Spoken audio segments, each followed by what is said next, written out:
এসেছে। ওই সময় বিপদে যখন ছিলাম তখন একটা গান লিখেছিলাম, কিন্তু সেই গানটা ওই সময় গাতি দিত না, একবার গাইছিলাম, গাওয়ার পরে জুতো থুয়ে পালাতি হয়েছিল। বলেন সুবহানাল্লাহ। হ্যাঁ, গণতন্ত্র চিনি না আমি, জানি না গণতন্ত্র, গণতন্ত্র দেখিনি আমি, শুনেছি গণতন্ত্র। এরা এটা ছিল না, কথা কয় না। গণতন্ত্র চিনি না আমি, জানি না গণতন্ত্র, গণতন্ত্র দেখিনি আমি, শুনেছি গণতন্ত্র, গণতন্ত্র চিনি না আমি, জানি না গণতন্ত্র, গণতন্ত্র দেখিনি আমি। হ্যাঁ, ও তো মাথায় আছে, টেনশন করার দরকার নেই। শুনেছি গণতন্ত্র, শুনেছিলাম আমি বাংলাদেশে গণতান্ত্রিক রাজা, যখন যারে মনে চেয়েছিল ধরে দিয়েছিল সাজা। ঠিক না বেঠে? শুনেছিলাম আমি বাংলাদেশে গণতান্ত্রিক রাজা, যখন যারে মনে চেয়েছিল ধরে দিয়েছিল সাজা। কাউকে দিয়েছিল ফাঁসির দণ্ড, রেখেছিল আয়না ঘরে, কাউকে আবার লাশ বানিয়ে ভাসিয়েছিল সাগরে। কাউকে দিয়েছে ফাঁসির দণ্ড, রেখেছে আয়না ঘরে, কাউকে আবার লাশ বানিয়ে ভাসিয়েছে সাগরে। করেছে সব কিসের জোরে, ছিল কি দাদার মন্ত্র? কেমন গণতন্ত্র ছিল, কেমন গণতন্ত্র, গণতন্ত্রের আড়ালে ছিল মোদির ষড়যন্ত্র। কেমন গণতন্ত্র ছিল, কেমন গণতন্ত্র, গণতন্ত্রের আড়ালে ছিল দাদার ষড়যন্ত্র। শুনেছি আগে নির্বাচনে লাগতো টাকার নোট, দেখেছি আমরা ভোট করিতে লাগেনি কোনো ভোট। লেগেছে বলেন? ভোট তো লাগেনি, এমন অবস্থা ছিল। এক মুরব্বী ফজরের নামাজ পড়ে ভোটের মাঠে গিয়েছে, যাওয়ার পরে বলল, বাবা আমার নাম্বারটা কত দেখো, দেখে আমার ভোট দেওয়ার স্লিপটা দাও। নাম্বার দেখে বলতেছে, চাচা এত কষ্ট করে কেন আসলেন? কয় কেন আসবো না, ভোট দেওয়ার জন্য তো আইছি।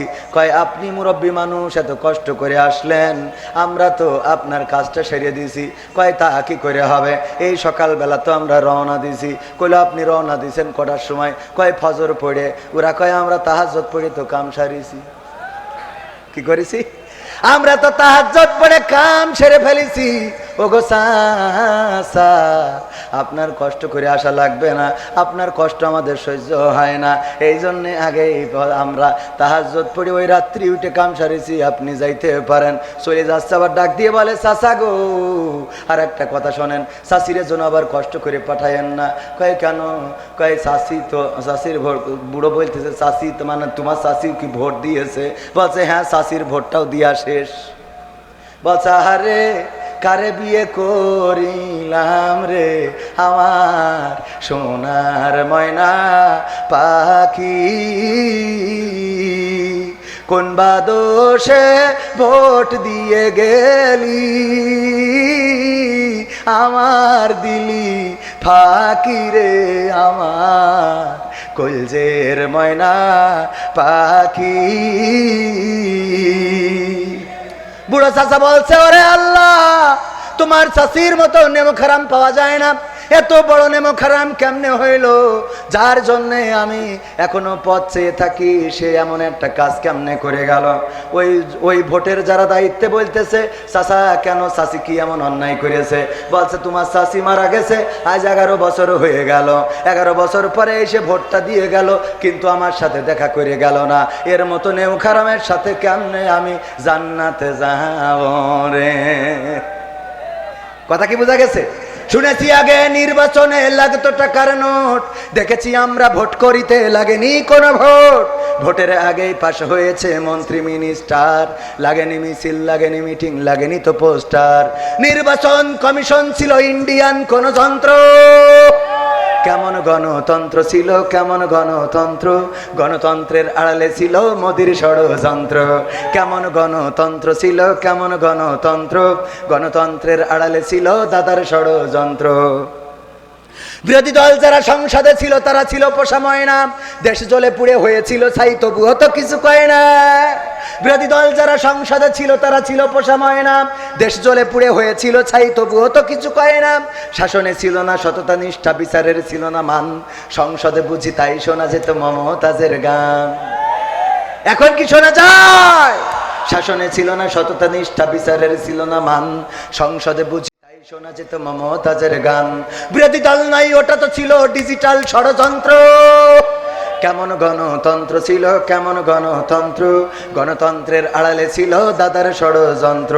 কেমন গণতন্ত্র ছিল, কেমন গণতন্ত্র, গণতন্ত্রের আড়ালে ছিল মোদির ষড়যন্ত্র। নায়েবে রাসূল কোরআনের পাখি বলতো মানুষ যারে, সেই মানুষের 13টি বছর রেখেছিল কারাগারে। নায়েবে রাসূল কোরআনের খাদেম বলতো মানুষ যারে, সেই মানুষের 13টি বছর রেখেছিল কারাগারে। দিনের কথা বলতে গেলেই করতো গ্রেফতার, ইসলামী বই কোরআন হাদিস করতো যে উদ্ধার। কোরআনের কথা বলতে গেলেই করতো গ্রেফতার, ইসলামী বই কোরআন হাদিস করতো যে উদ্ধার। ওসবে নাকি থাকতো লেখা নাশকতার মন্ত্র। কেমন গণতন্ত্র ছিল, কেমন গণতন্ত্র, গণতন্ত্রের আড়ালে ছিল দাদার ষড়। ছিল না, ছিল না? এই জন্যে দাদা নিয়ে গেছে না যায় নাই? আর আমাদের দেশটাও বেকায়দায় চলে গেছে। এমপিরা সব কোথায় গেল, মন্ত্রীরা সব কোথায় গেল, কোথায় কাদের কাকা? তাদের ছাড়া দেশটা এখন লাগে ফাঁকা ফাঁকা। পালাবো না, পালাবে না, পালাবে না, যাই না তবু দেখা। পালাবে না, পালাবে না, যাই না তবু দেখা। তাদের ছাড়া দেশটা এখন লাগে ফাঁকা ফাঁকা, ওদের ছাড়া দেশটা এখন লাগে ফাঁকা ফাঁকা। আইন মন্ত্রী আটকে গেছে আইনেরই ফাঁকে, দাড়ি ছাড়া দরবেশেরও ভণ্ড ভণ্ড লাগে। আইন মন্ত্রী আটকে গেছে আইনেরই ফাঁকে, দাড়ি ছাড়া দরবেশের ভণ্ড ভণ্ড লাগে। শুনছি কত নেতা নেত্রী খাইতেছে ভাই ডান্ডা, বিচারপতি কালামানিকের ফাটিয়েছে আন্ডা। পলকেরও ঝলক গেল, পলকেরও ঝলক গেল থামিয়ে নেটের চাকা। তাদের ছাড়া দেশটা এখন লাগে ফাঁকা ফাঁকা, ওদের ছাড়া দেশটা এখন লাগে ফাঁকা ফাঁকা। কই গেল সেই সংসদেতে মমতাজের গান, কোথায় গেল হজরত বলা স্বামী মুসলমান? কই গেল সেই সংসদেতে মমতাজের গান, কোথায় গেল হজরত বলা স্বামী মুসলমান?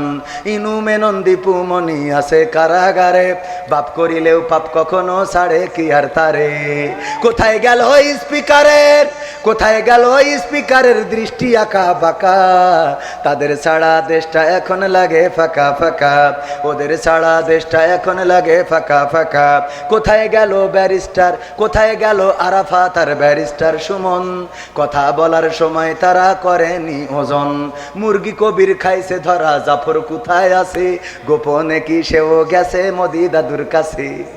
কোথায় গেল সালমের, কোথায় গেল সালমের কাড়ি কাড়ি টাকা? তাদের ছাড়া দেশটা এখন লাগে ফাঁকা। লাগে না, লাগে না? ওগো আমার ভাইয়ারা, এখন যাই বলেন মোবাইলে সার্চ করে দিবে, আর মেয়েরা টিকটক ছাদের উপরে গান একটা বাজাই দিয়ে তাকে নাকি দিনতা নিজেদেরকে দেখায়, প্রদর্শন করায়। ওরে বাবা, আবার সুন্নাতি দেখলাম একজন লিখেছে সুন্নাতি বুরখা, সুন্নাতি পোশাক, এই বলে উনি আবার ঘুরে ঘুরে বুরখার অ্যাড করতেছে খুব কায়দা করে। দেখলি মনে হয় বাকিটা বুঝে নিতে হবে, মানে বিয়ে করতে মন চায়। আপনার তো সে বয়স নাই, অসুবিধা নেই, ঠিক না বেঠিক? এইগুলো হলো ইসলামিস্ট টিকটকার। কি টিকটকার? আল্লাহওয়ালা টিকটকার। মানে এরা মনে করে বুরখা পরি দেখাচ্ছি তাহলে অসুবিধা নেই, এরকম মনে করে না, করে না?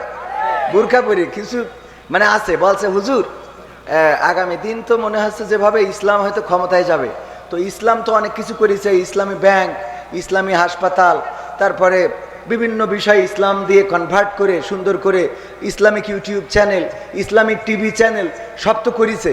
তা আমরা যারা বিড়ি খাই, ইসলামী সরকার হলে কি ইসলামী বিড়ি বইলে কিছু হবে কিনা?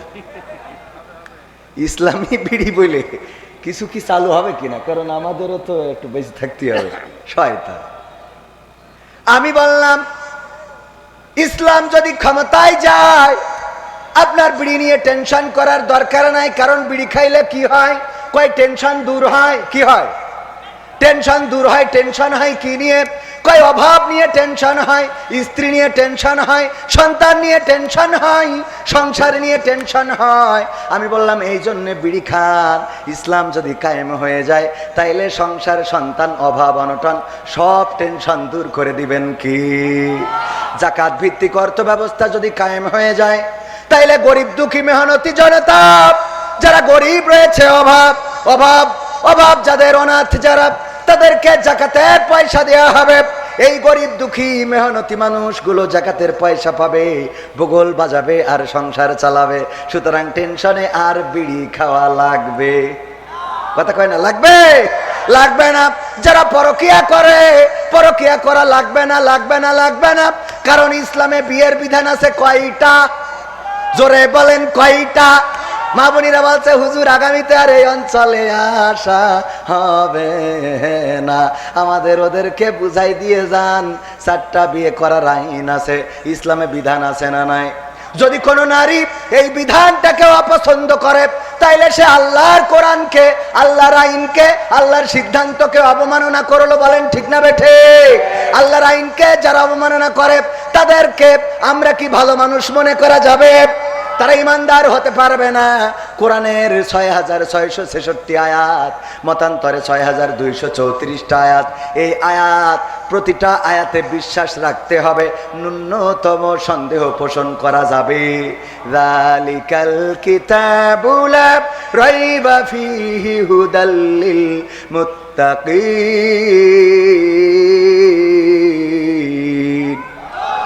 আমার আল্লাহ বলছেন এটা এমন একটা কিতাব, যেই কিতাব নিয়ে ন্যূনতম সন্দেহ করার অবকাশ আমি রাখি নাই। সুতরাং 4টা বিয়ে করার বিধান দিছি, এটাতে তোমরা সন্দেহ করবে না, এটাতে তোমরা সংশয় করবে না, এটাতে তোমরা আপত্তি করতে পারবে না। তবে হ্যাঁ, এর আগের কথাটা আছে, সেটা হলো যখন বিয়ে করবেন একাধিক, তখন ইনসাফ কায়েম করার দরকার আছে না নাই? কিন্তু ওরে মরলে মানুষ দাম বাড়ে তার, ওরে মরলে মানুষ দাম বাড়ে তার, বাঁচতে অবহেলা। দুনিয়ার রং বাজারে এটা কেমন খেলা দয়াল, দুনিয়ার রং বাজারে এটা কেমন খেলা, দুনিয়ার রং বাজারে এটা কেমন খেলা দয়াল, দুনিয়ার রং বাজারে এটা কেমন খেলা। ওরে মরলে মানুষ দাম বাড়ে তার, মরলে মানুষ দাম বাড়ে তার, বাঁচতে অবহেলা। দুনিয়ার রং বাজারে এটা কেমন খেলা দয়াল, দুনিয়ার রং বাজারে এটা কেমন খেলা, দুনিয়ার রং বাজারে এটা কেমন খেলা দয়াল, দুনিয়ার রং বাজারে এটা কেমন খেলা। বাঁচতে মানুষ কেউ বলে না লোকটা বড় ভালো, মরলে বলে তার মরাতে বড় ক্ষতি হলো, দয়াল বড় ক্ষতি হলো। বাঁচতে মানুষ কেউ বলে না লোকটা বড় ভালো, মরলে বলে তার মরাতে বড় ক্ষতি হলো, দয়াল বড় ক্ষতি হলো। ওরে দেখতে আসে স্বজন সুজন, ওরে দেখতে আসে স্বজন সুজন, ডোবে যখন বেলা। দুনিয়ার রং বাজারে এটা কেমন খেলা দয়াল, দুনিয়ার রং বাজারে এটা কেমন খেলা, দুনিয়ার রং বাজারে এটা কেমন খেলা দয়াল, দুনিয়ার রং বাজারে এটা কেমন খেলা। ছেঁড়া কাপড় তাও জোটে না পরি কষ্ট করে, ঈদের নামাজ হয় না পড়া, নতুন জামা পরে দয়াল নতুন জামা পরে। ছেঁড়া কাপড় তাও জোটে না পরি কষ্ট করে, ঈদের নামাজ হয় না পড়া, নতুন জামা পরে দয়াল নতুন জামা পরে। ওরে নতুন কাপড় জুটবে জানি, ওরে নতুন কাপড় জুটবে জানি, ফুরাইলে বেলা।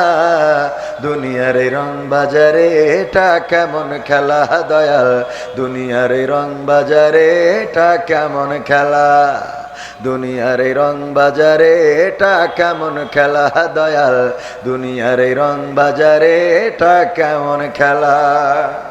ভাঙা ঘরে দিন কেটে যাই বছর ঘুরে যুগ, এই জীবনে পাইলাম না তো একটু ভবের সুখ দয়াল, একটু ভবের সুখ।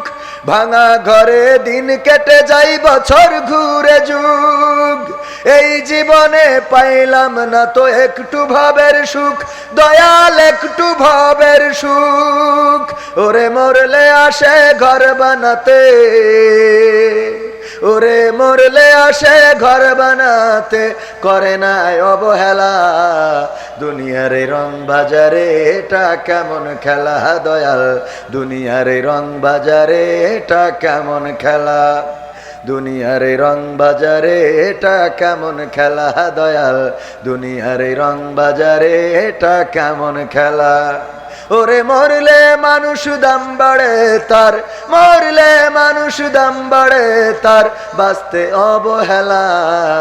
দুনিয়ার এই রং বাজারে এটা কেমন খেলা দয়াল, দুনিয়ার এই রং বাজারে এটা কেমন খেলা, দুনিয়ার এই রং বাজারে এটা কেমন খেলা দয়াল, দুনিয়ার এই রং বাজারে এটা কেমন খেলা। আর একটু জোরে, ঠিক বললাম না বেঠিক বললাম?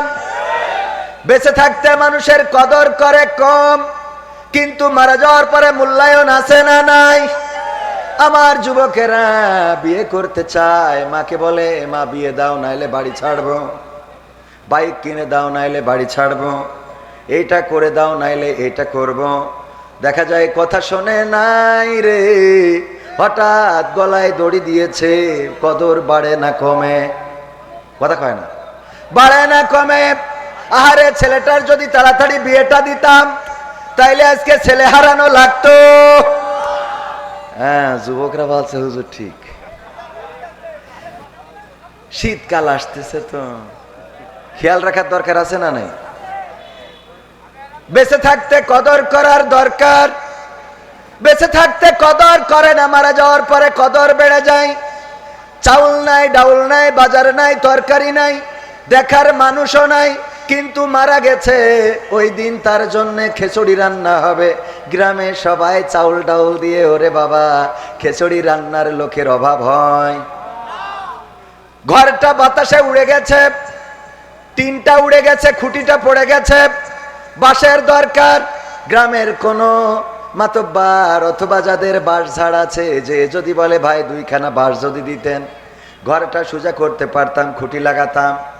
বাঁশ দিয়ে আর রাজি তেমন কেউ হবে না, কিন্তু যেদিন মারা যাবে রে ওই দিন কবরের বাঁশ কারোর অভাব হলো, হয়েছে। যদি জামা খোঁজেন, কত মানুষ ঈদের জামা পায় না, কত মানুষ ঈদের দিন পুরাতন জামা গায়ে দিয়ে ঈদের নামাজ পড়ে। সামনে আসছে শীতের দিন, শীতের পোশাক পাবে না কত শিশু, কত সুবিধা বঞ্চিত মানুষ, কত অভাগী, কত হতভাগা। শীতের দিন গায়ে দেওয়ার মতো কম্বল নাই, জামা নাই, সোয়েটার নাই, কোট নাই, এটা দেওয়ারও মানুষ খুঁজে পাওয়া যায় না। কিন্তু মারা যাওয়ার পরে কাফনের কাপড়ের অভাব আজ পর্যন্ত কাউরে হইতে দেখি, হয়েছে। তাইলে মারা যাওয়ার পরে কদর আছে না নাই? অথচ বেঁচে থাকতে যদি এই মানুষগুলোর পাশে দাঁড়াতেন, বেঁচে থাকতে যদি এই মানুষগুলোর একটু যত্ন নিতেন, তাইলে হয়তো আরো দুইটা দিন একটু ভালোভাবে বাঁচতে পারতো, ঠিক না বেঠিক? সুতরাং অভাব, অভাবী, দুঃখী, মেহনতি যারা আছে তাদের পাশে দাঁড়ানোর দরকার আছে না নাই? দাঁত রাজি আছেন? রাজি আছেন? এটাই হলো আমার প্রথম গানের শিক্ষা। যেহেতু আমি এখানে আকর্ষণ বেশি আলোচনা না করাই উচিত, যতটুকু পারি। আকর্ষণ মানে তো প্রায় জায়গায় বলি, আকর্ষণ তো বোঝেন, মিরপুর চিড়িয়াখানা আছে না? এই চিড়িয়াখানায় বাঘ, ভাল্লুক, উল্লুক এগুলো যদি না থাকে কেউ যাবে? তো চিড়িয়াখানা আছে কিন্তু বাঘ ভাল্লুক নাই, সেখানে যাবে না তো কেউ। বানর খেলা যে দেখায়, ও যদি সারাদিন বাজারে ঘুরে বেড়ায় ওর কেউ দাঁড় করাবে? কিন্তু বানর নিয়ে যদি বেড়ায় তাইলে দাঁড় করাবে কিনা? আকর্ষণ বানর খেলা যে দেখায় সে না, আকর্ষণ হলো বানর। চিড়িয়াখানা আকর্ষণ না, আকর্ষণ হলো ওর মধ্যে উল্লুক, ভাল্লুক, বাঘ, সিংহ এগুলো, ঠিক কিনা? তো এই মাহফিলে অনেক বক্তা আছে, মুফাসসির আছে, আমি যেহেতু আকর্ষণ তার মানে কি বুঝেন? ঠিক আছে তো? আচ্ছা, নোয়াপাড়া যুব সমাজ ও এলাকাবাসীর উদ্যোগে নবম বার্ষিক ঐতিহাসিক তাফসিরুল কোরআন মাহফিল। এই মাহফিলে মুফতি আমির হামজা ভাই ইতিপূর্বে 2 বার আসতে চেয়েছেন, কিন্তু ওনাকে আসতে দেওয়া হয় না। মনে আছে আপনাদের? মনে আছে?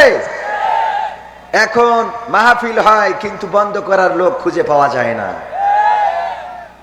একদম পাওয়া যায় না তা না, এখনো ফ্যাসিস্টের দোষর কিছু আছে, ঠিক না বেঠে? এখনো তারা কোরআনের এই কণ্ঠকে স্তব্ধ করে দিতে চায়, কিন্তু বাংলাদেশের তাওহীদি জনতা সিদ্ধান্ত নিয়েছে আগামীর দিন হবে কোরআনের দিন, আগামীর দেশ হবে কোরআনের দেশ। বলেন ঠিক কিনা? তার প্রমাণ কি পাওয়া যাচ্ছে? এখন বাংলাদেশের মানুষ বুঝে ফেলেছে, শান্তি যদি পেতে হয় তাহলে কোরআন ছাড়া বিকল্প আছে? কোরআন ছাড়া বিকল্প নাই। আপনি যে জিনিসটা তৈরি করেন সেই জিনিসটা তো আপনার একটা আইডিয়া নিয়েই তৈরি করেন, ঠিক কিনা?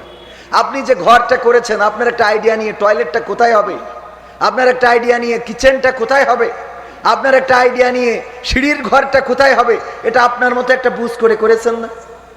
কথা কয় না, ঠিক না বে ঠিক?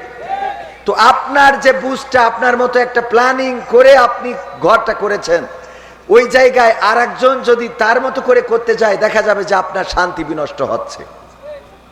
কথা বোঝেননি? আপনি প্ল্যান করেছেন সিঁড়ি দেবেন সামনে, হঠাৎ বউ মাতব্বারও বলতিস না পিছনে দিচ্ছি। তো এই যে একটা মনের মধ্যে খাত থেকে গেল, আমৃত্যুকাল বয়ে নিয়ে বেড়াতে হবে না? কথা কয় না? আমৃত্যুকাল বয়ে নিয়ে বেড়াতে হবে। আল্লাহ রাব্বুল আলামিন মানুষ সৃষ্টি করেছেন, আর এই মানুষকে চলার জন্য পথ বাতলিয়ে দিয়েছেন যে কোন পথে চললে শান্তি আসবে। এটা কোরআনে আছে না নাই? কোরআনে সব বলে দিয়েছেন। এটা কায়েম করলে অসুবিধাটা কোথায়? সবাই তো এই দেশে শান্তি আনতে চায়, ঠিক কিনা? সবাই এই দেশে শান্তি আনতে চায়, নিরাপত্তা দিতে চায়, ধর্ষক কমাতে চায়, জেনার বিচার করতে চায়, দুর্নীতিবাজদের বিচার করতে চায়, এই দেশের অর্থ যেন লুটপাট করতে না পারে সেটাই চাই। তো সেটা করার জন্য কোরআনের বিকল্প নাই। তো সবাই মিলে এইটা করলে অসুবিধাটা কোথায়? আমি এইটাই বুঝি না।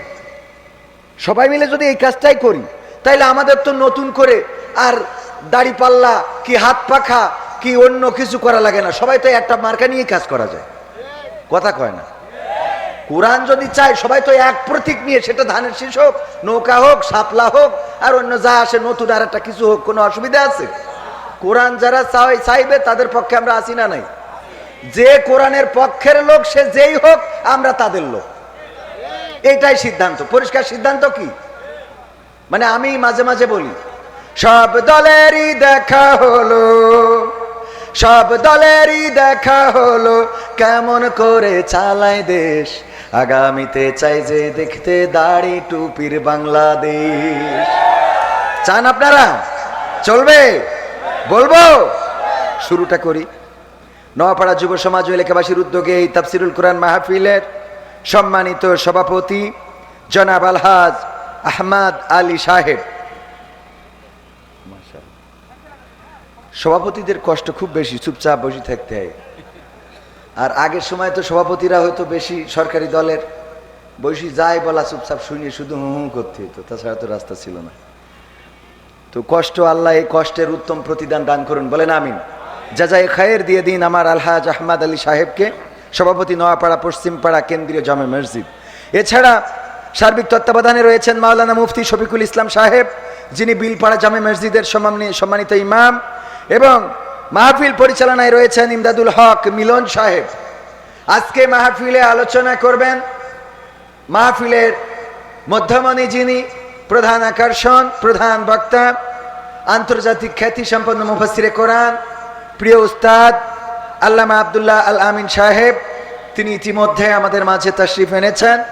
আলোচনা করেছেন মাওলানা জাবির আল মাহমুদ যশোরী সাহেব। এছাড়া সঙ্গীত পরিবেশন করে ধন্য করেছেন আপনাদের অঞ্চলের শিল্পীবৃন্দ, আমার সামনে উপবিষ্ট দিনদার ইমানদার মুসলমান ভাই বাবাজিরা, পর্দার অন্তরালে মা এবং বোনেরা, স্টেজে আরও গণ্যমান্য ব্যক্তিবর্গ আছেন, আমার ইউটিউবার ভাইয়েরা যারা দিনরাত অক্লান্ত পরিশ্রম করে দিনের এই প্রচারের জন্য, তাফসির মাহফিল তথা কোরআনের বয়ানকে ধারণ করার জন্য ছুটে চলেন, সবার প্রতি ভালোবাসা রেখে নবীর শিখানো কালাম দিয়ে সালাম দিচ্ছি, আসসালামু আলাইকুম ওয়া রাহমাতুল্লাহ। আমরা আল্লাহর শুকরিয়া আদায় করছি যে মহান রব দয়া করে মায়া করে আমাদের সুন্দর একটা পরিবেশ করে দিয়েছেন, যেই পরিবেশে বসে আমরা কিছু কোরআন এবং হাদিসের বয়ান শুনবো, কিছু ভালো ভালো কথা শুনবো, যেই কথাগুলো আমাদের ইহকাল এবং পরকালীন কাজে দেবে। যে আল্লাহ রাব্বুল আলামিন আমাদের এত সুন্দর পরিবেশ করে দিলেন, সেই রবের শুকরিয়া আদায় করে সবাই পড়ছি আলহামদুলিল্লাহ। আল্লাহর শুকরিয়া আদায় করে কি শেষ করা যাবে? আমরা আল্লাহ রাব্বুল আলামিনের শুকরিয়া আদায় করে শেষ করতে পারবো না। তিনি আমাদের পা থেকে মাথা পর্যন্ত যত নিয়ামত দিয়েছেন, যদি অসুস্থ হন তাহলে বুঝবেন যে আল্লাহ কি কি দিয়েছে। অসুস্থ না হওয়া পর্যন্ত বোঝা যায় না যে আল্লাহ কি দিয়েছেন, ঠিক না বেঠিক? সুতরাং আল্লাহর শুকরিয়া আদায় করে সবাই আবারও পড়ছি আলহামদুলিল্লাহ। আল্লাহর শুকরিয়া আদায় করলে আল্লাহ খুশি হন না খুশি হন? বলেন কি হন? খুশি হন। যে রব খুশি হয়ে যায় শুকরিয়া আদায় করলে, শুধু খুশি হয় না বরং নিয়ামতকে বাড়িয়ে দেয়। বলেন সুবহানাল্লাহ। সুবহানাল্লাহ বললে ক্ষতি আছে? ক্ষতি তো নাই। বিশ্ব নবী সাল্লাল্লাহু আলাইহি ওয়াসাল্লাম বলেছেন, একবার যদি কেউ সুবহানাল্লাহ পড়ে তখন তার আমলনামায় দুনিয়ায় যত খালি জায়গা আছে সমপরিমাণ সওয়াব লিখে দেওয়া হয়। বলেন সুবহানাল্লাহ। আমরা শুনি কিন্তু আমল করি না, এটা আমাদের বড্ড স্বভাব হয়ে দাঁড়িয়েছে। আবার আমরা যারা বলি আমাদেরও আমল তেমন একটা বেশি নাই, কি আছে কি নাই সেটা তো আমি নিজে বুঝি, ঠিক কি না? কথা কয় না? আপনি বোঝেন কি না? একটু গায়ে লাগলো আমার কথাই বলি। আমি মাঝে মাঝে চিন্তা করি, আমার এমন গুনাহ আছে, যদি আমার মা জননী জেনে যেত বাড়ি থেকে বের করে দিত, বলে দিত বাবা এমন সন্তান তো আমি পেটে ধরতে চাই নাই, কেমন সন্তান তুমি, এমন অপরাধ করেছো এটা তো আমি মানতে পারছি না, বাড়ি থেকে বেরিয়ে যাও। আমার এমন অনেক গুনাহ আছে, যেই গুনার খবর যদি বাবা জানতো গলা ধাক্কা দিয়ে তাড়িয়ে দিত, অথবা তেজ্য পুত্র করে দিত, তাজ্য পুত্র করে দিত। এমন অনেক গুনাহ আছে, যেই গুনার খবর যদি বন্ধু বান্ধব জানতো ঘৃণার চোখে দেখতো। এমন অনেক গুনাহ আছে, যদি মেম্বার চেয়ারম্যান জেনে যেত তাইলে বিচার সালিশ বসাতো। এমন অনেক গুনাহ আছে, যদি স্ত্রী জেনে যেত তাইলে আমাদের সাথে এক খাটে ঘুমাতো না। এমন অনেক গুনাহ আছে, যদি সন্তান জেনে যেত তাইলে বাবা বলে ডাকতো না। এমন অনেক গুনাহ আছে, যদি আপনারা জেনে যেতেন তাইলে এই স্টেজে বসে কথা বলতে দিতেন না, বলতেন এমন হুজুরের এই স্টেজে কথা বলা চলবে না, নামিয়ে দাও নামিয়ে দাও। এমন অনেক গুনার খবর পৃথিবীর কোনো মানুষ জানে না, জানেন কে? চিল্লায়ে বলেন। এমন গুনাহ আছে না নাই, যেই গুনাহ প্রকাশ হয়ে গেলে লজ্জায় পড়ে যাব। পরকালের ময়দানে আল্লাহ যদি গুনাহটাকে ওপেন করে দেয়, আর যদি আমার স্ত্রী পাশে বসে আমার গুনাহটা দেখতে পায়, হয়তো ওই দিনও বলবে তোমার সাথে জান্নাতে যাইতে তো মন চায় না। আল্লাহ যদি জান্নাত দেয় বলবে এমন পাপী তুমি ছিলা, এমন অপরাধ তুমি করেছো, আহারে আমি তো কল্পনাও করি নাই। তোমার সামনে হাজার হাজার মানুষ বসে কোরআনের বয়ান শুনতো, তোমার সামনে কত যুবক, কত তরুণ, কত কিশোর, পর্দার অন্তরালে কত নারীরা তোমার বয়ান শুনতো, মুগ্ধ হয়ে যেত। আহারে তোমার আমল নামায় এটা কি? এমন গুনাহ শুধু আমার আছে না, আপনাদেরও আছে। আপনাদের যদি না থাকে আলহামদুলিল্লাহ বলেন আলহামদুলিল্লাহ। আর যদি থাকে আমরা ক্ষমা চাইবো কার কাছে? আল্লাহর কাছে ক্ষমা চাইবো।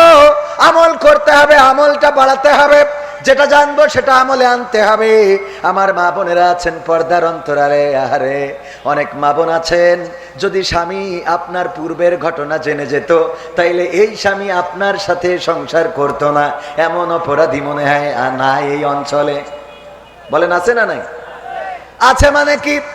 নারীদের ষড়যন্ত্র বড় ভয়ঙ্কর, নারীদের চক্রান্ত বড় ভয়ঙ্কর। আল্লাহ রাব্বুল আলামিন শয়তানের চক্রান্তর থেকে, নারীদের চক্রান্ত থেকে আরো ভয়ঙ্কর বলে উপস্থাপন করেছেন। আপনারা জানেন ঢাকা শহরে ঘটে গেল, ছাত্রদল নেতাকে হত্যা করেছে। ধারণা করা হলো রাজনীতির কারণে হত্যা হতে পারে, কিন্তু না, রাজনীতির কারণে নয়। টিউশনি করায় বর্ষা নামের এক মেয়েকে, আর এই জোবায়েদ সে টিউশনি করাতে যে মেয়েটার সাথে রিলেশন হয়েছে, মেয়েটার সাথে সম্পর্ক হয়েছে, তার আবার 9 বছর ধরে সম্পর্ক রয়েছে অন্য ছেলের সাথে। এইটার কারণে সিদ্ধান্ত নিতে পারছে না কার সাথে যাবে। এরকম হয় না? কার সাথে যাবে? দুইটাই ভাল লাগে। ভাত খাবা না মুড়ি খাবা? ভাত খাইলে মুড়ি দেওয়া সম্ভব না, মুড়ি খাইলে ভাত দেওয়া সম্ভব না। জিজ্ঞাসা করা হলো ভাত খাবা না মুড়ি খাবা? কয় মুড়ি খেয়ে তারপর ভাত খাবো। বর্ষার অবস্থা দাঁড়াইছে এইটা। চিন্তা করলো টিউশনি মাস্টারকে দেখি কেমন, হয়তো চেক টেক করে দেখেছে বেশি নেটওয়ার্ক পায় না, এই জন্যে আবার পুরাতনে ফিরে যেতে চেয়েছে। উপায় কি? এইটারে মেরে ফেলতে হবে, হত্যা করতে হবে। দায়িত্ব দেওয়া হলো তাকে হত্যা করো, তা না হলে আমি তোমার হতে পারবো না। মাহির নামের ছেলেটা মেয়ের এই ফাঁদে পা দিয়ে হত্যা করলো। একজন মায়ের কোল খালি করলো, বাবার স্বপ্নগুলো চূর্ণ বিচূর্ণ হয়ে গেল। একজন মানুষ পৃথিবী থেকে বিদায় নিল। আহারে কত নিষ্ঠুর, কত নিষ্ঠুর। যখন আহত হয়েছে দরজায় নক করে বলেছে একটু বাঁচাও। মেয়েটা বলেছে আমি তোমাকে বাঁচাতে চাই না, কারণ তুমি না মরলে আমি ডিসিশন নিতে পারছি না, আমি মাহিরের হতে পারবো না, সুতরাং আমি তার হওয়ার জন্য তোমার মরার প্রয়োজন। এই হলো বর্তমান যুগের নারীরা। ওগো আমার ভাইয়েরা, তাদের এই চক্রান্ত আল্লাহ ভয়ঙ্কর বলে উপস্থাপন করেছেন। কত নারী আছে পরকীয়া প্রেমিকের জন্য নিজের সন্তানকে পর্যন্ত ফেলে চলে যায়, আছে না নাই? আছে না নাই? মনিরামপুরে নাই? আছে, আছে। বিদেশে কত কষ্ট করে আমার প্রবাসীরা, মাথার ঘাম পায়ে ফেলে। মনিরামপুরের অসংখ্য মানুষ। আডাডুডু মালয়েশিয়া, মালয়েশিয়ায় ছিলেন এমন কেউ আছেন নাকি? এখানে ছিলেন। আডা সায়া তাও রামায় ওরাং ডুডুডি মালয়েশিয়া, মনিরামপুর মিয়া ওরাং বাইয়া ওরাং আডা মালয়েশিয়া। মালয়েশিয়ায় অনেক লোক থাকে মনিরামপুরের, মালয়েশিয়ায় থাকে, কষ্ট করে, মাথার ঘাম পায়ে ফেলে, টাকা পাঠায়, আর টাকাগুলো তুলে নিয়ে ঝাপা বাউড়ে আর একজনের সাথে, আছে না নাই? আজকালকের ছেলেরা বই নিয়ে আর বসে না, ও বাবা গুগলে সার্চ করিয়া পড়ি। ওরে কালের মেয়েরা কোরআন হাদিস ধরে না, এখনকার মা বোনেরা কোরআন হাদিস পড়ে না, ঝাপাপা বাউড়ে গিয়ে টিকটকে ভিডিও ওরা করে। ঠিক তো? আজকালকের ছেলেরা বই নিয়ে আর বসে না, গুগলে সার্চ করিয়া পড়ি। আগের সময় প্রেম করিলে সভাপতি বলতো পাইছো কি, এখন বলে শখ করিয়া বাবু তুমি খাইছো কি? বলে না, বলে না? বাবু তুমি কি খেয়েছো? বাবু শরীরের যত্ন নিও, ভালো করে খেও। আহারে বাবু বুড়ো ধাড়ি হয়ে গেছে, এখনো বাবু বলা লাগে, কথা কয় না। আগের সময় প্রেম করিলে বলতো মুরব্বীরা বলতো পাইছো কি, এখন বলে শখ করিয়া বাবু তুমি খাইছো কি? লজ্জা শরম নাই, আইলাম কোন জামানায়, লজ্জা শরম নাই, আইলাম কোন জামানায়, ভবিষ্যৎ দেখি অন্ধকারে। আজকালকের ছেলেরা বই নিয়ে আর বসে না, ও বাবা মোবাইলে সার্চ করিয়া পড়ি। নতুন করে হয়েছে চালু এখন আবার কোন ট্রেন্ড, পরিচয় করাই দেখি এই আমার গার্লফ্রেন্ড।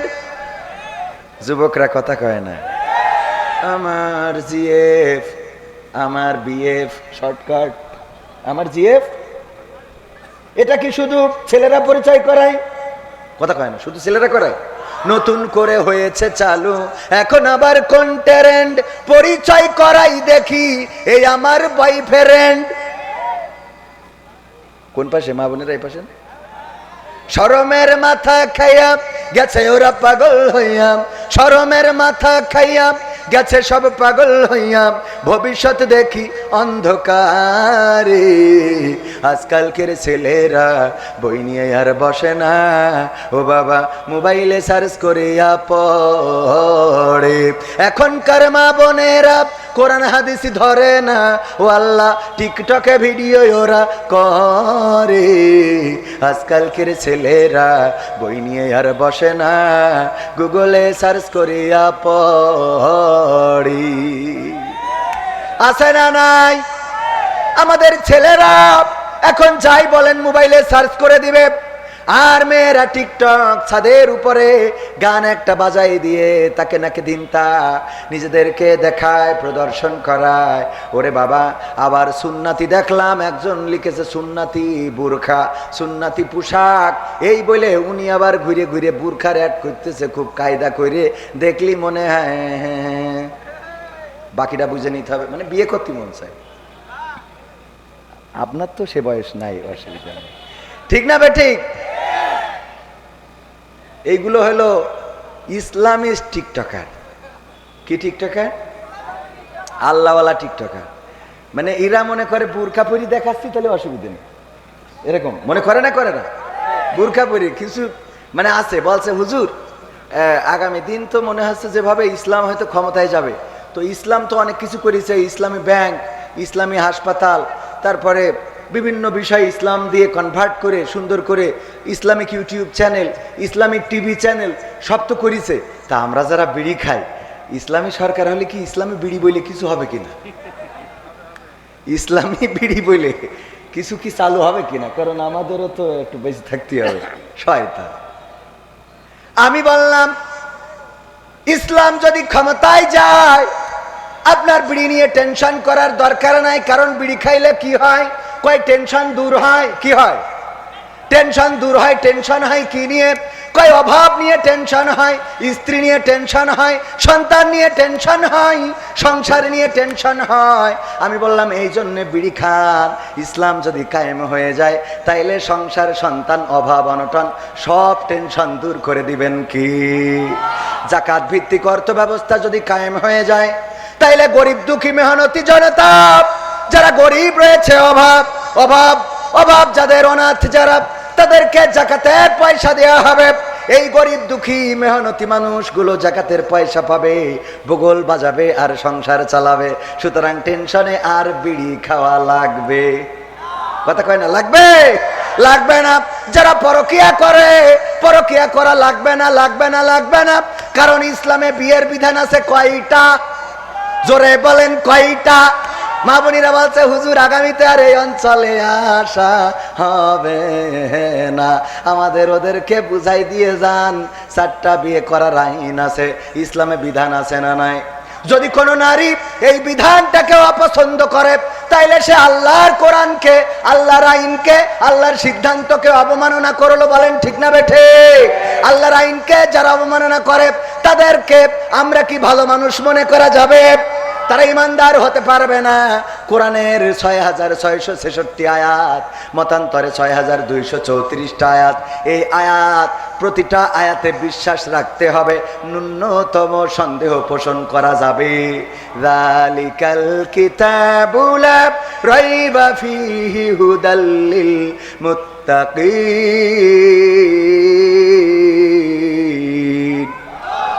আমার আল্লাহ বলছেন এটা এমন একটা কিতাব যেই কিতাব নিয়ে ন্যূনতম সন্দেহ করার অবকাশ আমি রাখি নাই।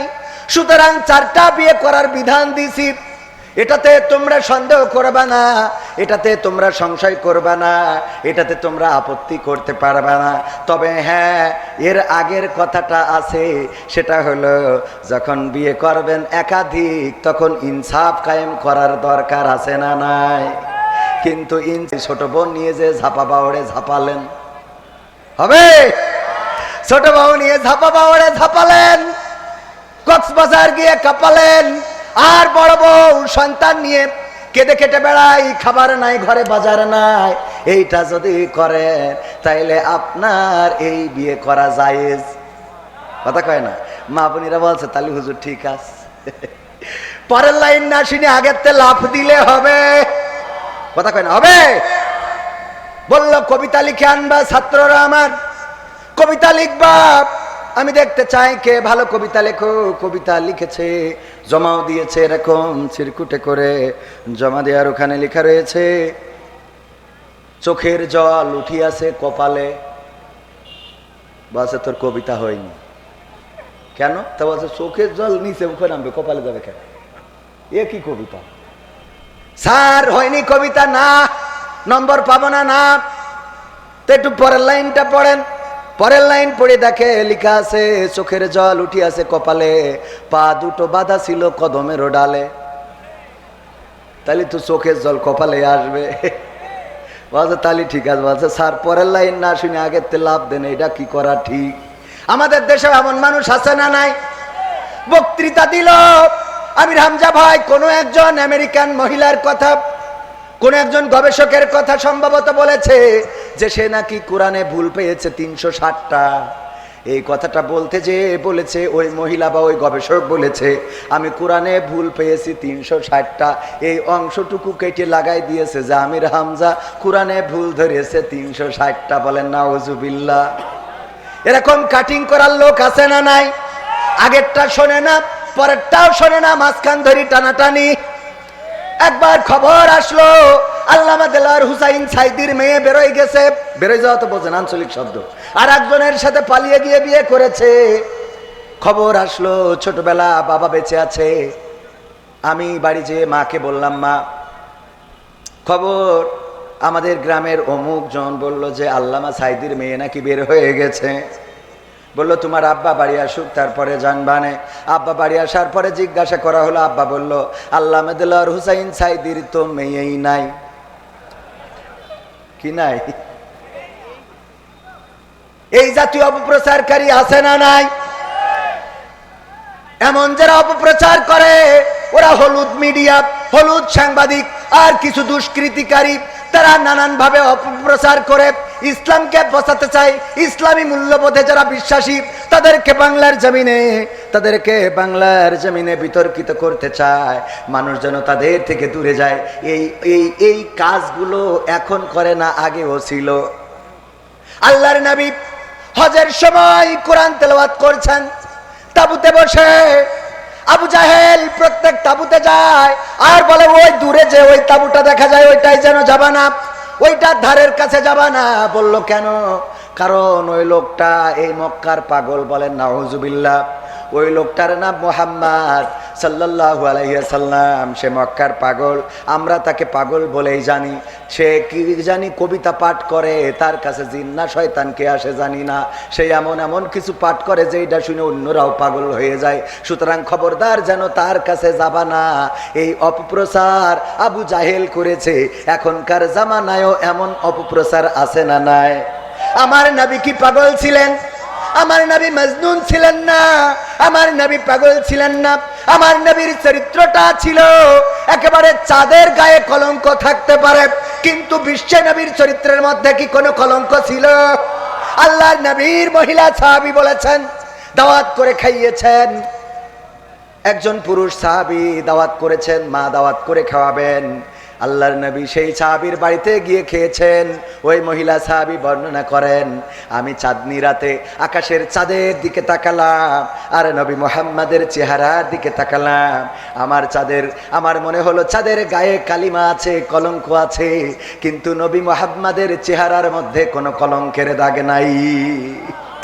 এত সুন্দর চেহারা ছিল। আম্মা আয়েশা রাদিয়াল্লাহু তাআলা আনহা বলেছেন, ওগো বিশ্ববাসী শুনে নাও আমাদের নবীর চেহারাটা কেমন ছিল। যারা ইউসুফ আলাইহিস সালামকে দেখার পরে ফল কাটতে কাটতে নিজেদের হাতগুলো কেটে ফেলেছে, টের পায় নাই। যখন জুলাইখাকে জিজ্ঞাসা করলো বান্ধবীরা, ওগো জুলাইখা তুমি ইউসুফের মধ্যে কি এমন খুঁজে পেয়েছো, কেন তার জন্য এত পাগল হয়ে গিয়েছো? তুমি এমন একটা রাষ্ট্রপ্রধানের স্ত্রী, তুমি এত সম্মানিত মানুষের স্ত্রী, তারপরেও কেন একজন কয়েদি, একজন দাস যাকে কিনে আনা হলো, তার প্রেমে পাগল হয়ে গেলে? কেন তার জন্য তুমি এত দেওয়ানা হয়ে গেলে? কিসের জন্যে ইউসুফ আলাইহিস সালামকে এত ভালোবাসলে? কোন কারণে? জুলাইখা বলল, ঠিক আছে তোমাদের হাতে কলমে প্র্যাকটিক্যালে দেখাবো। ডেকে আনার পরে ফল দিল সবার হাতে আর ছুরি দিল। তারপরে ইউসুফ আলাইহিস সালামকে কারাগার থেকে বের করে এনে সামনে চেয়ারে বসিয়ে দিল আর বলল, ফলগুলো কাটো।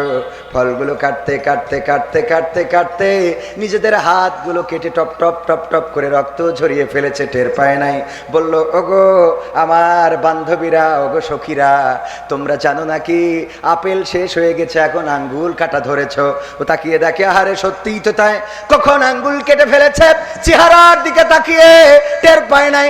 আম্মা আয়েশা রাদিয়াল্লাহু তাআলা আনহা বলেন, ওগো বিশ্ববাসী শুনে নাও, আমার নবীর চেহারাটা এত সুন্দর ছিল, যারা সেই জামানায় আপেল কাটতে কাটতে নিজেদের আঙ্গুল কেটেছে, ওই মেয়েগুলো যদি আমার নবীকে দেখতো তাইলে আপেল কাটতে কাটতে আঙ্গুল নয় কলিজাটা কেটে ফেলতো, তারপরেও তারা টের পাইতো না।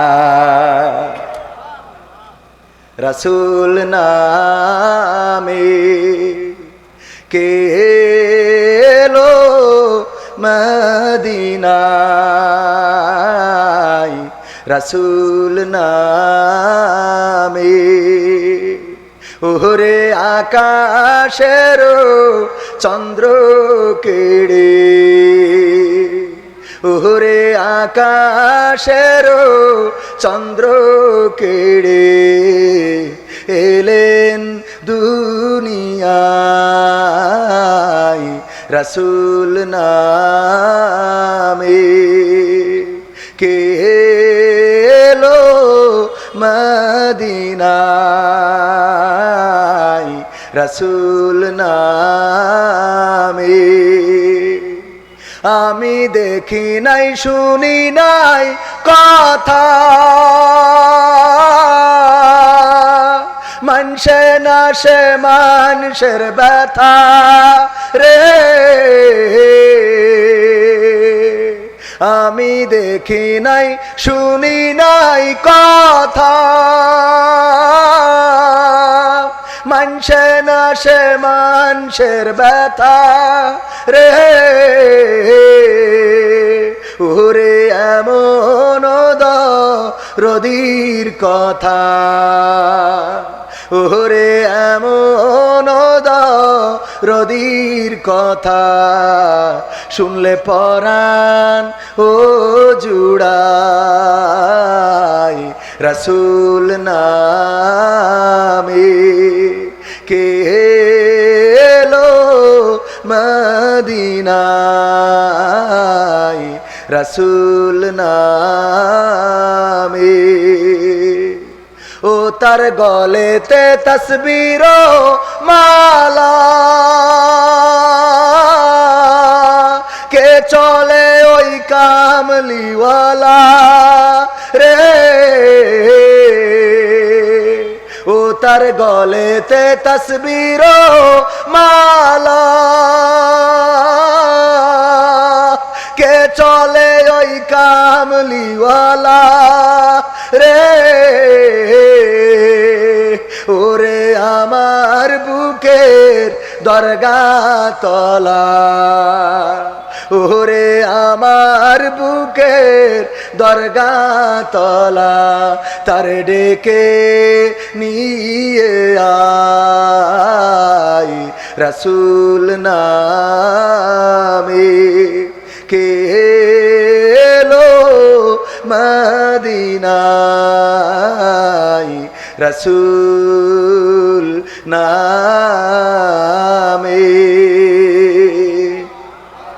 মারহাবা বলা যাবে না? আসসালামু আলাইকুম। ওয়ালাইকুম আসসালাম। আশা করি ভালো আছেন। বর্তমান সামাজিক সমস্যার ভিতরে একটি বড় সমস্যা, সেটি হলো পরকীয়া। বিশেষ করে মহিলারা ছোট ছোট বাচ্চা রেখে অন্যের সাথে চলে যাচ্ছে, এর ফলে মা থাকতেও শিশুরা মা হারা হচ্ছে। শরীয়তে এই বিবাহের বিধান কি? আপনার কথায় পরকীয়া বন্ধ হবে কি না জানি না, তবে সমাজের সকল শ্রেণীর মানুষ সহ ওই নারী পুরুষ যাতে বুঝতে পারে তাদের কর্মের ফল কি, সবিনয় নিবেদন এই বিষয়ে সুস্পষ্ট আলোচনার জন্যে, যাতে কোনো শিশু মা থাকতেও মা হারা না হয়। তো আমি এই চিঠি পড়ার আগেই তো ওই নিয়ে আলোচনা করছিলাম।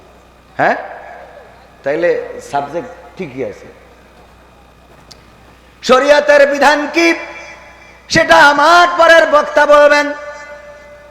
আবার এই নিয়ে যেন ওই সাতক্ষীরার মতো শুরু না হয়, কারণ আমি জানি কম বলিও, কথা কয় না, জানি কম বলিও কম, যতটুকু মানি ততটুকু বলার চেষ্টা করি, কারণ বলার সাথে মানার সাথে যদি মিল না থাকে অ্যাটাক করবেন কে? কথা কয় না, অ্যাটাক করবেন কে? আল্লাহ বলেছেন ইয়া আইয়ুহাল্লাযীনা আমানু লিমা তাকুলুনা মা লা তাফআলুন, ওগো ঈমানদারেরা এমন কোন কথা বলো না যা তোমরা কাজে পরিণত করো, কাজে পরিণত যা করি না সেই কথা বলা যাবে। সেই কথা যদি বলি, আল্লাহ রাব্বুল আলামিন পরকালের ময়দানে আল্লাহর নবী সাল্লাল্লাহু আলাইহি ওয়াসাল্লাম বলেছেন, জিহ্বাটা টেনে ধরে আগুনের কেচি দিয়ে জিহ্বাটা কেটে দিবেন কি? আল্লাহ কেটে দিবেন, আল্লাহ ফেরেশতা দিয়ে কাটিয়ে দিবেন। ওগো আমার ভাইরা, পরকীয়া সামাজিক ব্যাধিতে রূপান্তরিত হয়েছে অনেক কারণ, তার মধ্যে অন্যতম কারণ শুধু নারীদের দোষ এটা বললে হবে না, পুরুষেরও দোষ আছে না নাই?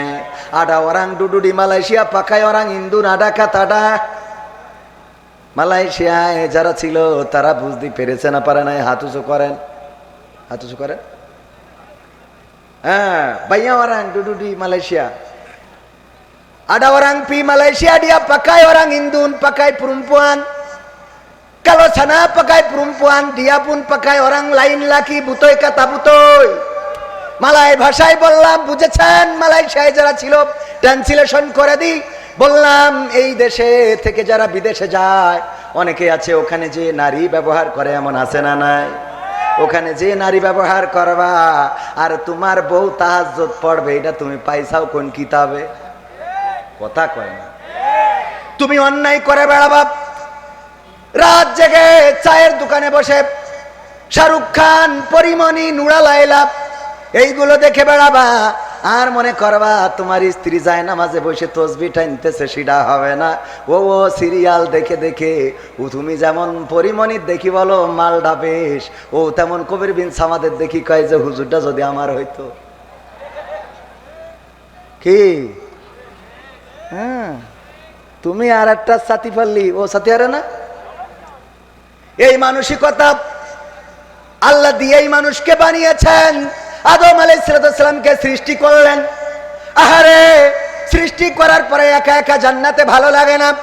আল্লাহ বুঝলেন আদম আলাইহিস সালামের মনটা খারাপ হয়ে যায়, সাথে সাথে হাওয়া আলাইহিস সালামকে সৃষ্টি করলেন। আদম আলাইহিস সালাম দেখার পরে অমনি জড়াই ধরতে যাবে, আল্লাহ বলছে থামো, এক্ষুনি না। হ্যাঁ, যুবকরা আছে না, আরে বাবা প্রথমে 14 তারিখে ফুল দিয়ে পরে 15 তারিখে তার নিয়েতে হানি মনে যাচ্ছে, পাকাম একটু কদিন দেরি আছে না নাই? লাইলাতুল ফেব্রুয়ারি পালন করার যুবক আছে না নাই? তুমি যার লাগে এমবি ভরো, তার তো বাটন ফোন।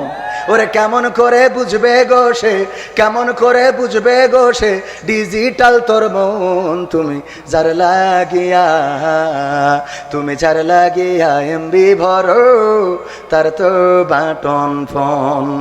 মেসেজ দিলে সিন করে না, দেয় না তো রিপ্লাই, ভিডিও কলে বলবা কথা, ক্যামেরা তার নাই রে, ক্যামেরা তার নাই। মেসেজ দিলে সিন করে না, দেয় না তো রিপ্লাই, ভিডিও কলে বলবা কথা, ক্যামেরা তার নাই রে, ক্যামেরা তার নাই।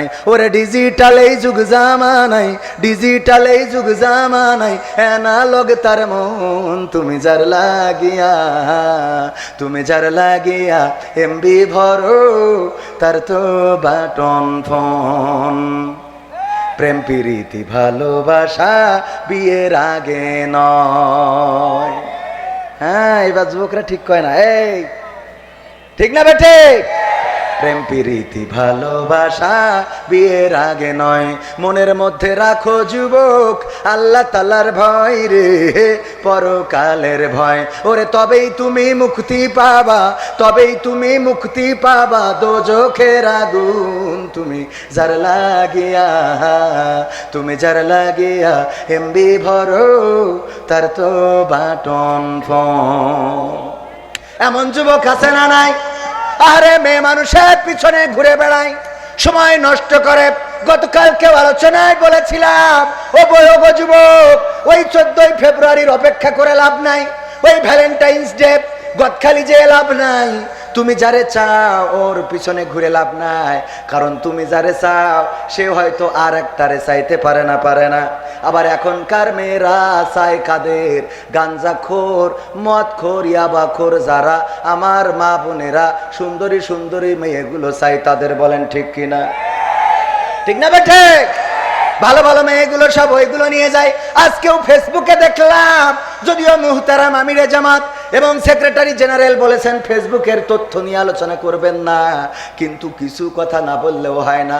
দেখলাম একজন ইয়াবা ব্যবসায়ী ধরা খেয়েছে, ওরে বাবা কত সুন্দরী, আর অপর দিকে ওই যে মেয়েটার জন্য একজন খুন হয়েছে আর 2 জন জেলে গিয়েছে, তার চেহারার দিকে তাকালি তো পান্তা ভাতি খাওয়া যায় না, ঠিক না বে ঠিক? এই জন্য মাঝে মাঝে ফেসবুকে দেখলাম 2-1 জন লিখেছে শিক্ষিতরা কি পছন্দ করে আর ইয়াবাখোররা কি পছন্দ করে। ইয়াবাখোরদের বউ ভালো না খারাপ? বিয়ের আগে মনে করে ওই যে চুল একটা কুত্তা কাটিং দিয়ে মোটরসাইকেল একখান বড় তাই কিনে, যার পরে চড়লি মোটরসাইকেল মনে করে পিঁপড়ে বসে রইস, মাজা পাশার সাইজ তো বেকায়দা, ওই মোটরসাইকেলে গিয়া দেয় আর সুন্দরী মেয়েটা মনে করে এইটাই তো ঠিক আছে। কিন্তু যখন বিয়ে করে রে, এরপরে দেখে নেটওয়ার্কে সামে এসারে, কথা কয় না। এইবার তখন আর জাতি চাই, কথা কয় না। এরম ঘটছে না? যাবে না কেন? কারণ সেইটা মাল খাই টাল হয়ে থাকে। এটা তো আগেও ছিল, এখনো আছে। আগে দেখে পাগল হইলা, এখন কেন এটা করো? দাড়ি দেখে পছন্দ হয় না, টুপিওয়ালা পছন্দ হয় না, মাদ্রাসার হুজুর পছন্দ হয় না, কিন্তু ইতিহাস সাক্ষী আমাদের আবু তাহা আদনানদের বিমান বালারা পর্যন্ত চলে আসে, কথা কয় না, ঠিক না বে ঠিক? কারণ হুজুররা বুঝতে পারে বিয়ের পরে বোঝা হুজুর ছাড়া গতি। কারণ বোর যত্ন করে কারা? হুজুর যারা, তারা বোর যত্ন করে। আর যারা ওই নেটওয়ার্ক ছাড়া, ওরা তো বোর কেমনে যত্ন করতে, এই হাদিসটাই তো পড়ে নাই, কথা কয় না। ওরে ভাই দোয়াটাও তো পারে না, ও দোয়ার সময় ওর বললেন বোম মারলেও দোয়া বলতে পারবে। কথা কি খারাপ লাগছে বাজান? এই জন্যে ওই যে পরকীয়া বেড়ে যাচ্ছে, এই পরকীয়া বাড়ার পিছনে আমাদের সামাজিক যে অবক্ষয়, আমার কথাই তেমন পরিবর্তন হবে না। কত বড় বড় হুজুর ওয়াজ করলো, তাই হইলো না। আর আমি তো হুজুরই না, আমার কথায় আর কি পরিবর্তন হবে? তারপরেও আমরা চাই এই সমাজ যেন পরিবর্তিত হয়। মা বোনেরা কন্ট্রোলে চলবেন, কিন্তু তার আগে পুরুষের কন্ট্রোল দরকার আছে না নাই? আপনি নামাজ পড়বেন না, আপনি মসজিদে যাবেন না, ফজরের আজান হয়ে যায় আর আমার পুরুষের ঘুমটা ভাঙে না। ফজরের আজান হয়, ঘুম তো ভাঙে না। 8টা-10টা বেজে যায়, তাও পুরুষ ঘুম থেকে ওঠে না, আর মনে করে বউ তাহাজ্জুদ পড়বে। এটা হবে না। বরং বউ যদি বেনামাজি হয়, নামাজের কথা বলার দরকার নাই। আপনি মসজিদে যাওয়া শুরু করেন, দেখবেন আপনার স্ত্রী অটোমেটিক যায় নামাজে বসে যাবে, বলেন ঠিক কিনা? এই জন্য পরকীয়া কমানোর জন্য আগে পুরুষের হেদায়েত দরকার আছে না নাই? আল্লাহ মানুষের মন দিয়ে তৈরি করেছেন। ওই যে হাওয়া আলাইহিস সালামের কথা বলছিলাম, আল্লাহ সৃষ্টি করলেন, আদম আলাইহিস সালাম জড়িয়ে ধরতে গেলেন। আল্লাহ বলল এখনই না, বাউন্ডারি আছে, বাউন্ডারি ক্রস করা যাবে না। তোমাদের মধ্যে বিবাহ হবে, তারপরে একে অপরে একসাথে থাকতে পারবা। আল্লাহ বিবাহের বিধান দিয়েছেন অন্যায় থেকে বাঁচানোর জন্য। যেহেতু বিবাহের বিধান আছে, বয়স আমাদের দেশে যে বয়সের আইন করে রাখা হয়েছে, এই আইন ইসলামের আইন নয়, এই আইন শরিয়ার আইন নয়। এই আইন আসলে ইসলামী রাষ্ট্র যদি হয়ে যায়, এই আইন চলবে না। এই আইন তো হলো শয়তানি আইন। 18 বছরের আগে বিয়ে করতে দেবে না, কিন্তু 13 বছরে ঝাপাই ঘরে কেউ কিছু বলে না, ঠিক না বেঠিক? এটা কি ভালো আইন হইল? তোমার ঝাপাই ঘুরে বেড়ায়, ঝাঁপিয়ে বেড়ায়, কাঁপিয়ে বেড়ায়, মোটরসাইকেলে গিয়ার দেয়, এত জোরে চালায়, পিছনে যখন যে কারেন্টের খুঁটিতে মেরে একটা পাতালে আর একটা হাসপাতালে, ঠিক না বেঠিক?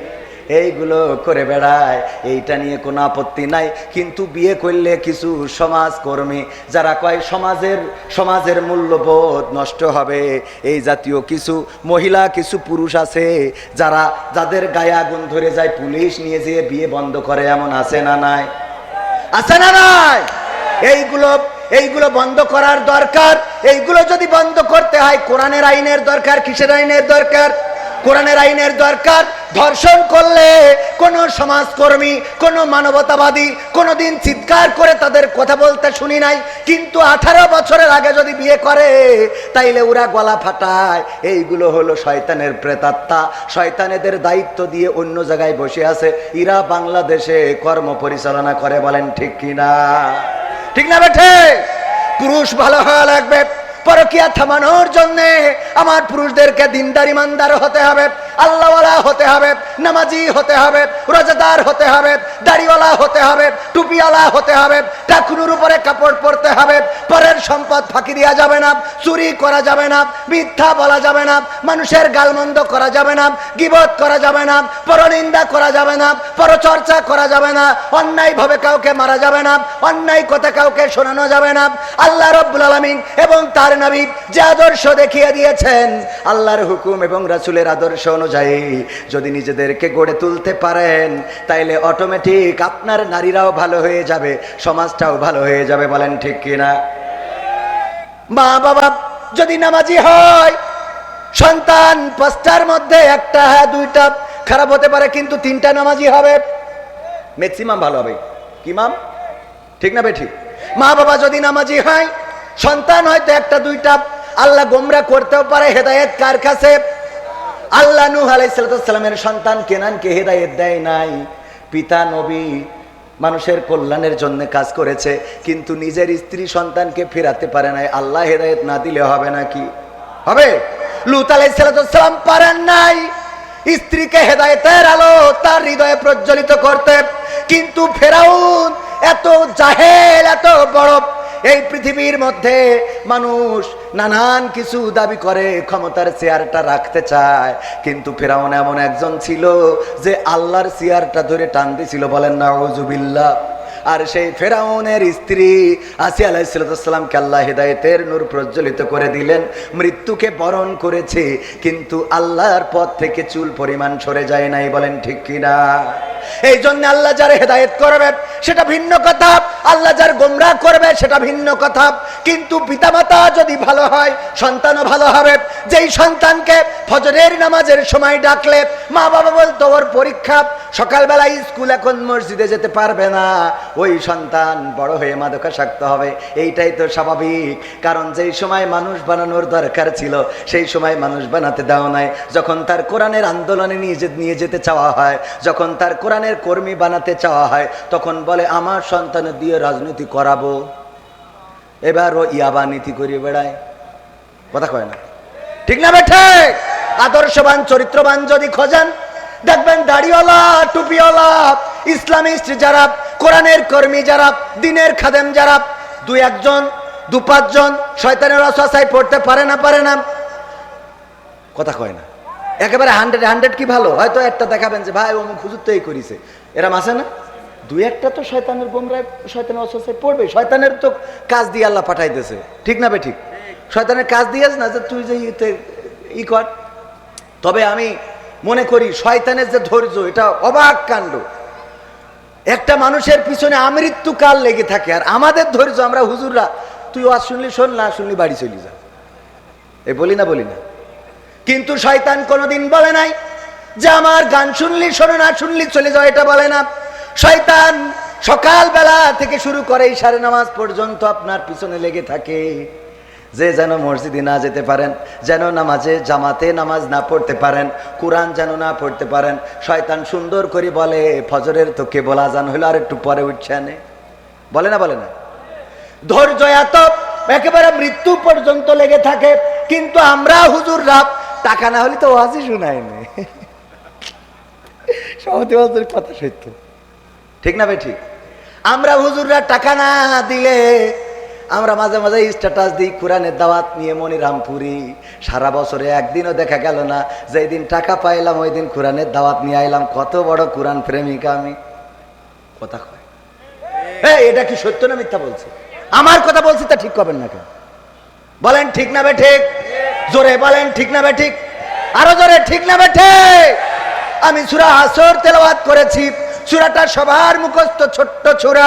এই সূরার ব্যাখ্যা এই সূরার একটা তাফসির আছে, আল্লামা দেলোয়ার হোসেন সাইদি করেছেন, এত সুন্দর তাফসির। এই সূরাটার তাফসির শুনলেই হেদায়েত নসিব হয়ে যায়। সূরাটা নাজিলের প্রেক্ষাপটটা ছিল আবু বকর রাদিয়াল্লাহু তাআলা আনহু যখন আল্লাহর নবীর সাথে দিন রাত দিনের কাজের সময় দেন, ঘুরে বেড়ান যে ইসলামকে ক্ষমতায় আনতে হবে, ইসলামকে রাষ্ট্র ক্ষমতায় বসাতে হবে, এই সমাজ থেকে চুরি ডাকাতি ছিনতাই দুর্নীতি সব দূর করে ফেলতে হবে।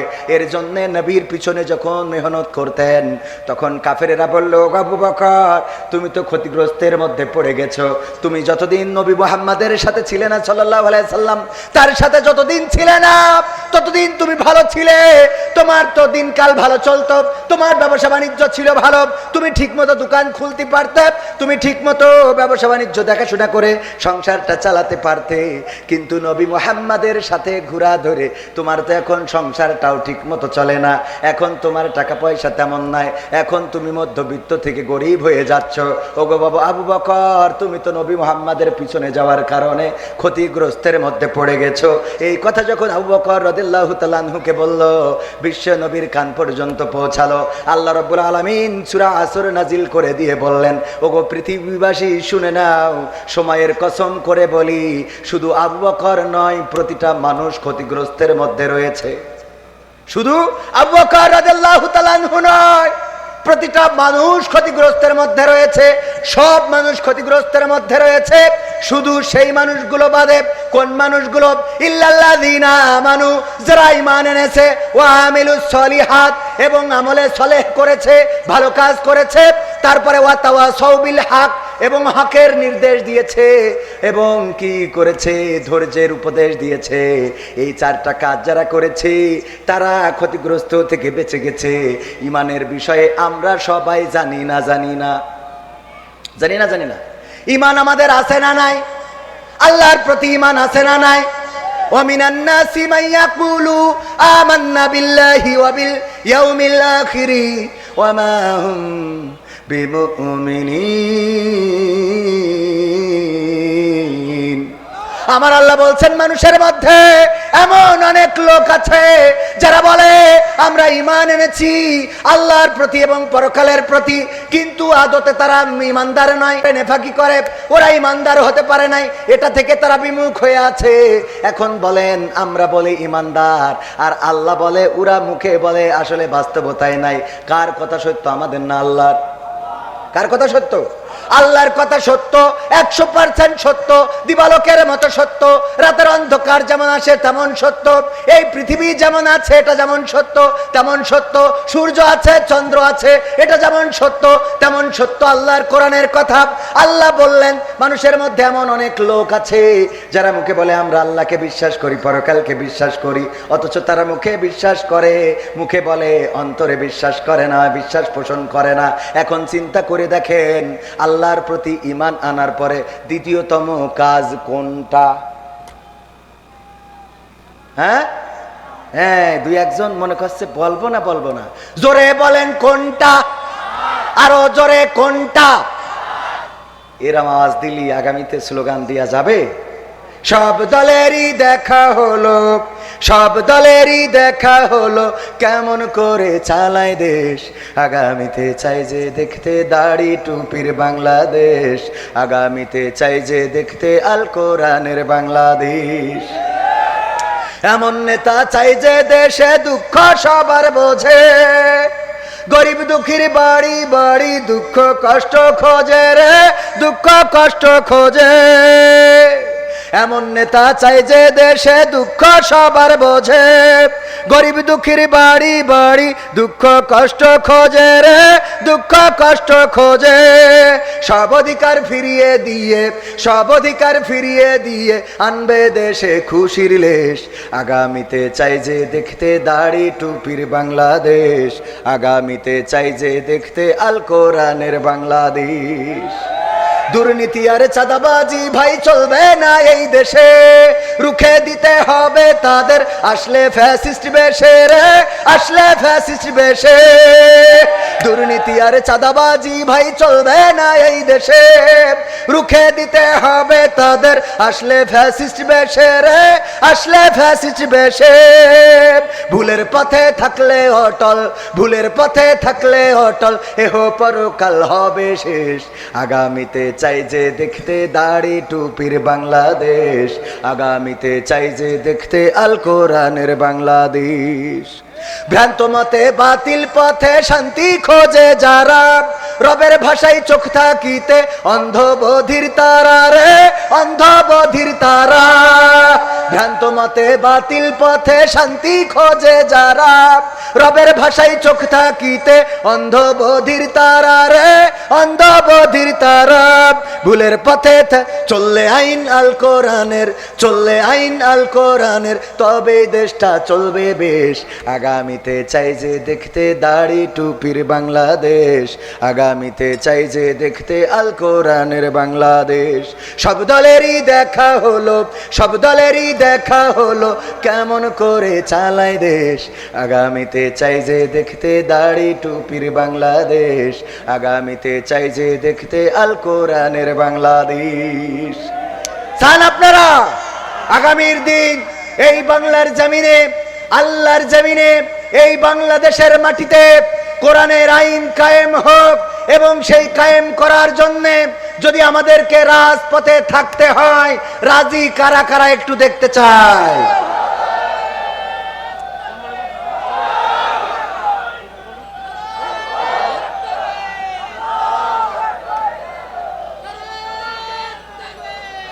সম্মানিত ভাইয়েরা, যদি ঐক্যবদ্ধ থাকেন, চরমনাই, জামাত, হেফাজত, যত ওলামায়ে কেরাম আছে, পাশাপাশি যারা প্রকৃত অর্থে আল্লাহকে ভালোবাসেন, রাসূলকে ভালোবাসেন, তারা যদি ঐক্যবদ্ধ হন, তাহলে বাংলাদেশে 5ই আগস্টে যেমন এক ধাক্কায় আমরা অনেককে বর্ডার পার করে দিয়েছি, আর একটা ধাক্কায় এই জমিনে কোরআনের রাজ কায়েম হয়ে যাবে ইনশাআল্লাহ। এই ধাক্কা দিতে রাজি আছেন? যদি রাজি থাকেন, ঐক্যবদ্ধ থাকতে হবে, বাতিলের রক্ত চক্ষুকে উপেক্ষা করতে হবে। আর বাতিলকে স্পষ্ট করে বলে দিতে চাই, আমরা কোন দলের হয়ে কাজ করি না। আমাদেরকে জামাতের বলবেন হবে না, আমাদেরকে হেফাজতের বলবেন হবে না, আমাদেরকে আটরশি, ফুরফুরা, অন্যান্য যত দল আছে তাদের দলের ট্যাগ লাগাবেন হবে না। আমরা দল করি আল্লাহ ও তার রাসূলের দল, বলেন ঠিক কিনা? কারণ এই জমিনে যদি কোন ইসলামী দল আল্লাহর আইনের বিপক্ষে যায়, আমরা সেই ইসলামী দলকে বঙ্গোপসাগরে ফেলে দেব, ঠিক না বে ঠিক? আর যদি কোনো অনইসলামিকও ইসলামের পক্ষে আসে, বুকটা উদার রেখেছি, জড়িয়ে বুকে তুলে নেব। এটাই তো অনেকেই আমাদের ভুল বোঝে, মনে করে মনে হয় কোনো দলের হয়ে আসছি, কোনো দলের হয়ে কথা বলবো। আমরা তো আল্লাহর দলের। কার দলের? অ্যাডভোকেট গাজী এনামুল হক আল্লাহর কথা এবং আল্লাহর আইন নিয়ে যদি চলের সাথে আসি, যদি আল্লাহর আইন নিয়ে না চলে, তাইলে তার পিছনে চা খাতি যাওয়ারও টাইম আমাদের নাই, ঠিক না বে ঠিক? এই জায়গায় বিএনপির কোন নেতা, অন্য দলের কোন নেতা যদি বলেন কোরআনের আইন দিয়ে চালাবো, সেই দলের পিছনে মেহনত করবো, বলেন ঠিক কিনা? অনেকেই বোঝে না, মনে করে হুজুর মনে না, পাগল। আমরা আল্লাহর দলের লোক। কার দলের লোক? ডাক্তার শফিকুর রহমান যদি কয় যে কোরআনের আইন দিয়ে দেশ চালাবো না, তাইলে আমরাও শফিকুর রহমানকে বলবো তোমার সাথেও আমরা চলবো, ঠিক না বে ঠিক? তোমার সাথে চলা হবে না। হ্যাঁ, মাশাআল্লাহ। আমাদের প্রিয় জাহাঙ্গীর স্যার আপনার এলাকার সন্তান, আপনার অঞ্চলের কৃতি সন্তান, অসংখ্য ওলামায়ে কেরামের সাথে ওনার সম্পর্ক রয়েছে। কিন্তু এই সম্পর্ক থাকলে অনেকেই ভুল ধারণা পোষণ করে যে উনি মনে হয় এই করি, উনার তো আল্লাহ কামাই ইনকাম কম দিনে, কথা কয় না, এরকম মনে করে না? করে না? আমাকে, আব্দুল আলামিন ভাইকে, আমির হামজা ভাই সহ ওলামায়ে কেরামকে মহব্বত করেন, ভালোবাসেন। বাতিলের যখন শাসন ছিল সেই সময় উনি আমাদের পাশে ছিলেন। মাদ্রাসা করবেন একটা, করছেন, এই মাদ্রাসা ইন্টারন্যাশনাল মানের মাদ্রাসা হবে। আপনারা এটা কি চান? ভালো কাজ যেই করুক তার সাথে থাকার দরকার আছে না নাই? ভালো কাজ যে করবে তার পক্ষে থাকতে হবে। আজকে আলোচনার টপিকেও ওইটা ছিল। আল্লাহ বলেছেন ইমান আনতে হবে আর আমলে সলেহ করতে হবে। ইমানের পরেই কোন কাজ? আমলে সলেহ কাজ। ইমানের পরে যে কাজটা সেটা তো আছেই, মানে এই আয়াতে কারিমা অনুযায়ী ইমানের পরে আল্লাহ কি বলেছেন? আমলে সলেহ। কি বলেছেন? কথা কয় না। আমলে সলেহ, ভালো কাজ, সৎ কাজ, নেক কাজ, এই করার তাগিদ করেছেন কে? আল্লাহ রাব্বুল আলামিন। আর আমি যে আলোচনায় ছিলাম যে ঈমান আনার পরে পরবর্তী দায়িত্ব আমাদের উপরে কি চলে আসে, বলেছিলেন তো কয়েকজন, কি আসে? নামাজ। যদি কেউ কালেমা পড়ে এমন সময়ে, যেই সময় সূর্য অস্তমিত হয়ে যাচ্ছে, নামাজের হারাম ওয়াক্ত শুরু হয়ে যাবে, কিন্তু আল্লাহু আকবার বলার মতো সময় রয়েছে, তাইলে তার উপরে ওই আসর নামাজটা ওয়াজিব হয়ে যাবে। যদি কোনো নারী পবিত্র হওয়ার আগে এমন সময় পবিত্র হলেন যেই সময় সূর্য অস্তমিত হতে যাচ্ছে, আল্লাহু আকবার বলার মতো একটু সুযোগ আছে, ওই সময়ও যদি পবিত্র হয়ে যায় তবুও তার ওই ওয়াক্তের নামাজটা পড়ে নিতে হবে। ওগো আমার ভাইরা, এই জন্য ইমানের পরে নামাজ। আমি যেটা বলছিলাম, আল্লাহর প্রতি যদি আমাদের ইমান থাকে, পরকালের প্রতি যদি আমাদের ইমান থাকে, পুলসিরাতের প্রতি যদি আমাদের ইমান থাকে, কবরের প্রতি যদি আমাদের ইমান থাকে, গায়েবের প্রতি যদি আমাদের বিশ্বাস থাকে, তাইলে আজান হওয়ার পরে কেমন করে আপনি চায়ের দোকানে বসে থাকেন, আজান হওয়ার পরে কেমন করে কম্বলটা টেনে নিয়ে আবার ঘুমিয়ে পড়েন, আজান হওয়ার পরে মসজিদে না যেয়ে কেমন করে আপনি আপনার ব্যক্তিগত কাজে ব্যস্ত থাকেন। যদি আল্লাহর প্রতি বিশ্বাস থাকতো তাইলে আপনি আজান হয়ে গেলে নামাজ না পড়া পর্যন্ত শরীরের মধ্যে অশান্তি কাজ করতো। বলেন ঠিক কি না? তাইলে কি আমাদের ইমানটা ঠিক আছে? তার মানে আল্লাহ বলেছে তাদের কথা যারা বলে আমরা বিশ্বাস করেছি, আমরা ঈমান এনেছি, আল্লাহর প্রতি এবং পরকালের প্রতি বিশ্বাস যদি করে থাকতো তাইলে নামাজ পড়তো, রোজা রাখতো। রোজার মাস আসলে গ্যাস্ট্রিক শুরু হয় এমন আল্লাহর বান্দা আছে না নাই? ওরে বাবা, ওর রোগ যত আছে 11 মাস হয় না, রোজার মাসে শুরু হয়। আবার এখন কিছু মুসাল্লিয়ানে কেরাম আছে, ও দুনিয়ার সব কাজ করে বেড়ায়, আইল কেটে তুলোধুনা করিয়ে দিচ্ছে, আর মসজিদে আসলে চেয়ারে না বসলে নামাজ পড়তে পারে না। এরম আল্লাহর বান্দা আছে না নাই? ও সব করে বেড়াচ্ছে, এমন কি দেখলাম বাচ্চাও হয়। কথা কয় না, সব হয়। বাচ্চা হয় মানে তো খারাপ কথা না, তো আবার কি? ও আমার ভাইরা, এর পরে মসজিদে এসে চেয়ার নিয়ে বসে, চেয়ার ছাড়া নামাজ হয় না রে, ওর মতো ফাকেল আর কেউ হইতে পারে না। ঠিক না ঠিক? আল্লাহর কাজ করতে গেলে যত মাজায় ব্যথা, আল্লাহর কাজ করতে গেলে সিজদা। আরে বাবা, সিজদাটা যদি আল্লাহর জন্য হয়, কপালটা যখন আল্লাহর কাছে লাগাবেন। যতবার কাবাতে গেলাম, কেন জানি কাবার কাছে যখন গেটটা দিয়ে ঢুকি, ওই গেট দিয়ে যখন ঢুকার পরে কাবার ওই গিলাফটা চোখে পড়ে, চোখ থেকে অশ্রু বিগলিত হয়। যতবার কাবায় যে হাত তুলেছি চোখের পানিটা ধরে রাখতে পারি নাই। যে রিয়াজুল জান্নাত মসজিদে নববীতে, সেখানে ঢুকে সিজদায় পড়ে থাকলে মনে হয় এই সিজদাটা আমৃত্যুকাল, মৃত্যু না হওয়া পর্যন্ত সিজদা থেকে উঠবো না।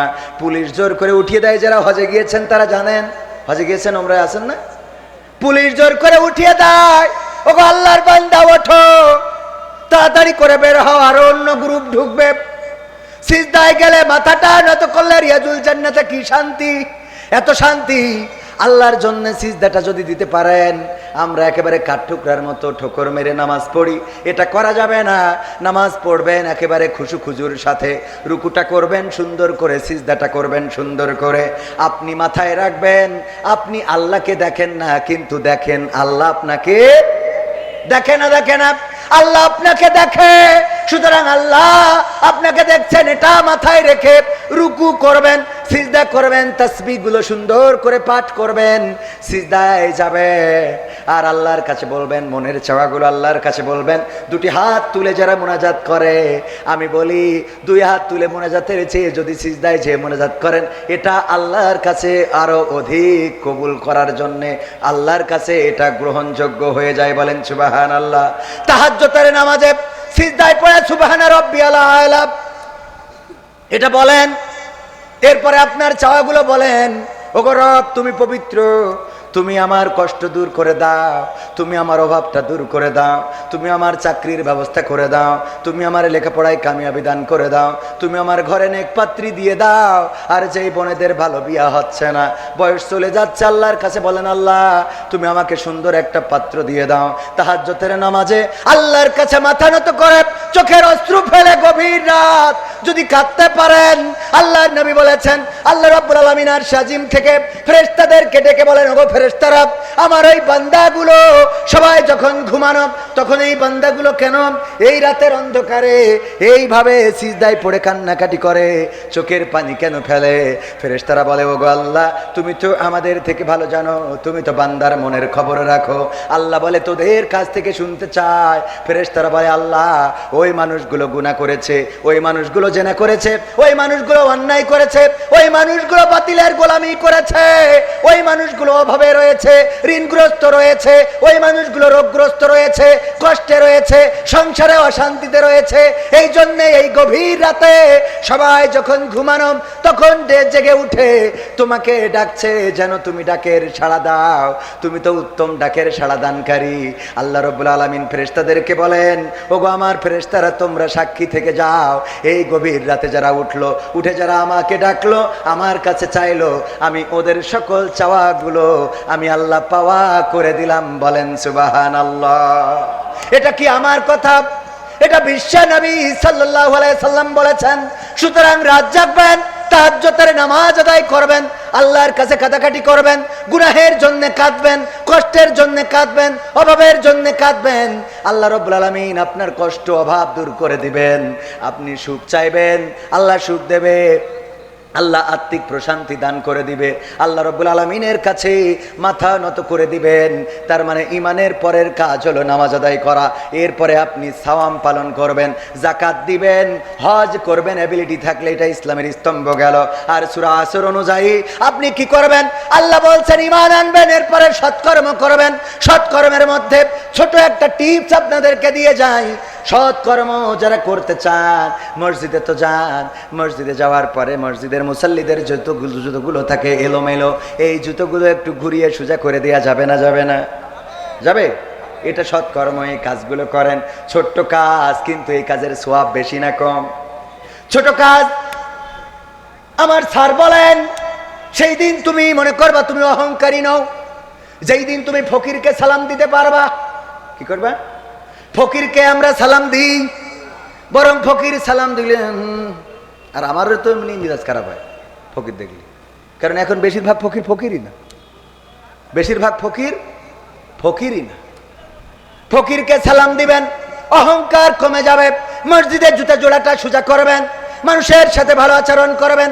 বাজারে যাওয়ার পরে আমরা ভালো তরকারিগুলো কিনি, কিন্তু দেখবেন অনেক সময় অসহায় গরিব মানুষ, বাড়িতে একটা পেঁপে গাছ ছিল, বুড়ো মানুষ, বুড়ি বলেছে, আমার তো ওষুধটা নাই, দেখো ওই পেঁপে দুইটা পেড়ে নিয়ে যে বিক্রি করতে পারো কিনা, যদি বিক্রি করতে পারো তাইলে আমার ওষুধটা কিনে আইনো। এই বুড়ির কথা চিন্তা করে বুড়ো মানুষটা গাছে থাকা কয়টা 3টা 4টা পেঁপে নিয়ে যে বসে আছে। আরে বুড়ো মানুষটা মলিন মুখে দাঁড়িয়ে থাকে, বসে থাকে, ওই পেঁপেটাকেও কিনতে চায় না। যেই দোকানে তরকারি বেশি সেই দোকানে কাস্টমার বেশি। আর এই অসহায় মানবিক এই কাজগুলো, অসহায় মানুষটার এই মানবিক কাজগুলো করতে চায় না। আমলে সলেহ হলো আপনি বাজারে যাবেন, দেখবেন সবচেয়ে কে খারাপ অবস্থায় আছে, কার দোকানে কাস্টমার কম, কার কাছে মালামাল কম, কে ছোট দোকান, তার দোকানে যান, কেনাকাটা করেন, যেন এই মানুষটা স্বাবলম্বী হতে পারে। আপনি ওই পেঁপেটা যদি কিনে আনেন, হয়তো ওই পেঁপেটার মধ্যে বাড়ি বুড়িটার ওষুধ কেনার পয়সা রয়েছে, এই কাজটার জন্য পেঁপেটাও কিনা হইল, আর সোয়াব দিয়ে দিবেন কে? আমলে সলে, বুঝেছেন তো? ছোট কাজ, কিন্তু এই কাজগুলো অনেক বড়, অনেক বড় সোয়াব আল্লাহ রাব্বুল আলামিন আপনাকে দিয়ে দিবেন। সম্মানিত ভাইয়েরা, কথা বেশি বাড়াবো না বাবা, তোমার দরবারে সব পাগলের খেলা। তারপরে আরো গান শুনতে চেয়েছি। ওই সময় বিপদে যখন ছিলাম তখন একটা গান লিখেছিলাম, কিন্তু সেই গানটা ওই সময় গাতি দিত না, একবার গাইছিলাম, গাওয়ার পরে জুতো থুয়ে পালাতি হয়েছিল। বলেন সুবহানাল্লাহ। হ্যাঁ, গণতন্ত্র চিনি না আমি, জানি না গণতন্ত্র, গণতন্ত্র দেখিনি আমি, শুনেছি গণতন্ত্র। এরা এটা ছিল না, কথা কয় না। গণতন্ত্র চিনি না আমি, জানি না গণতন্ত্র, গণতন্ত্র দেখিনি আমি, শুনেছি গণতন্ত্র, গণতন্ত্র চিনি না আমি, জানি না গণতন্ত্র, গণতন্ত্র দেখিনি আমি। হ্যাঁ, ও তো মাথায় আছে, টেনশন করার দরকার নেই। শুনেছি গণতন্ত্র, শুনেছিলাম আমি বাংলাদেশে গণতান্ত্রিক রাজা, যখন যারে মনে চেয়েছিল ধরে দিয়েছিল সাজা। ঠিক না বেঠে? শুনেছিলাম আমি বাংলাদেশে গণতান্ত্রিক রাজা, যখন যারে মনে চেয়েছিল ধরে দিয়েছিল সাজা। কাউকে দিয়েছিল ফাঁসির দণ্ড, রেখেছিল আয়না ঘরে, কাউকে আবার লাশ বানিয়ে ভাসিয়েছিল সাগরে। কাউকে দিয়েছে ফাঁসির দণ্ড, রেখেছে আয়না ঘরে, কাউকে আবার লাশ বানিয়ে ভাসিয়েছে সাগরে। করেছে সব কিসের জোরে, ছিল কি দাদার মন্ত্র? কেমন গণতন্ত্র ছিল, কেমন গণতন্ত্র, গণতন্ত্রের আড়ালে ছিল মোদির ষড়যন্ত্র। কেমন গণতন্ত্র ছিল, কেমন গণতন্ত্র, গণতন্ত্রের আড়ালে ছিল দাদার ষড়যন্ত্র। শুনেছি আগে নির্বাচনে লাগতো টাকার নোট, দেখেছি আমরা ভোট করিতে লাগেনি কোনো ভোট। লেগেছে বলেন? ভোট তো লাগেনি, এমন অবস্থা ছিল। এক মুরব্বী ফজরের নামাজ পড়ে ভোটের মাঠে গিয়েছে, যাওয়ার পরে বলল, বাবা আমার নাম্বারটা কত দেখো, দেখে আমার ভোট দেওয়ার স্লিপটা দাও। নাম্বার দেখে বলতেছে, চাচা এত কষ্ট করে কেন আসলেন? কয় কেন আসবো না, ভোট দেওয়ার জন্য তো আইছি। কয় আপনি মুরব্বী মানুষ, এত কষ্ট করে আসলেন, আমরা তো আপনার কাজটা সেরে দিয়েছি। কয় তা কি করে হবে, এই সকালবেলা তো আমরা রওনা দিছি। কইলো আপনি রওনা দিয়েছেন কটার সময়? কয় ফজর পড়ে। ওরা কয় আমরা তাহাজ্জুদ পড়ে তো কাম সারিছি। কি করেছি? আমরা তো তাহাজ্জুদ পড়ে কাম সেরে ফেলেছি। ওগো চাচা আপনার কষ্ট করে আসা লাগবে না, আপনার কষ্ট আমাদের সহ্য হয় না, এই জন্যে আগেই আমরা তাহাজ্জুদ পড়ে ওই রাত্রি উঠে কাম সারিছি, আপনি যাইতে পারেন।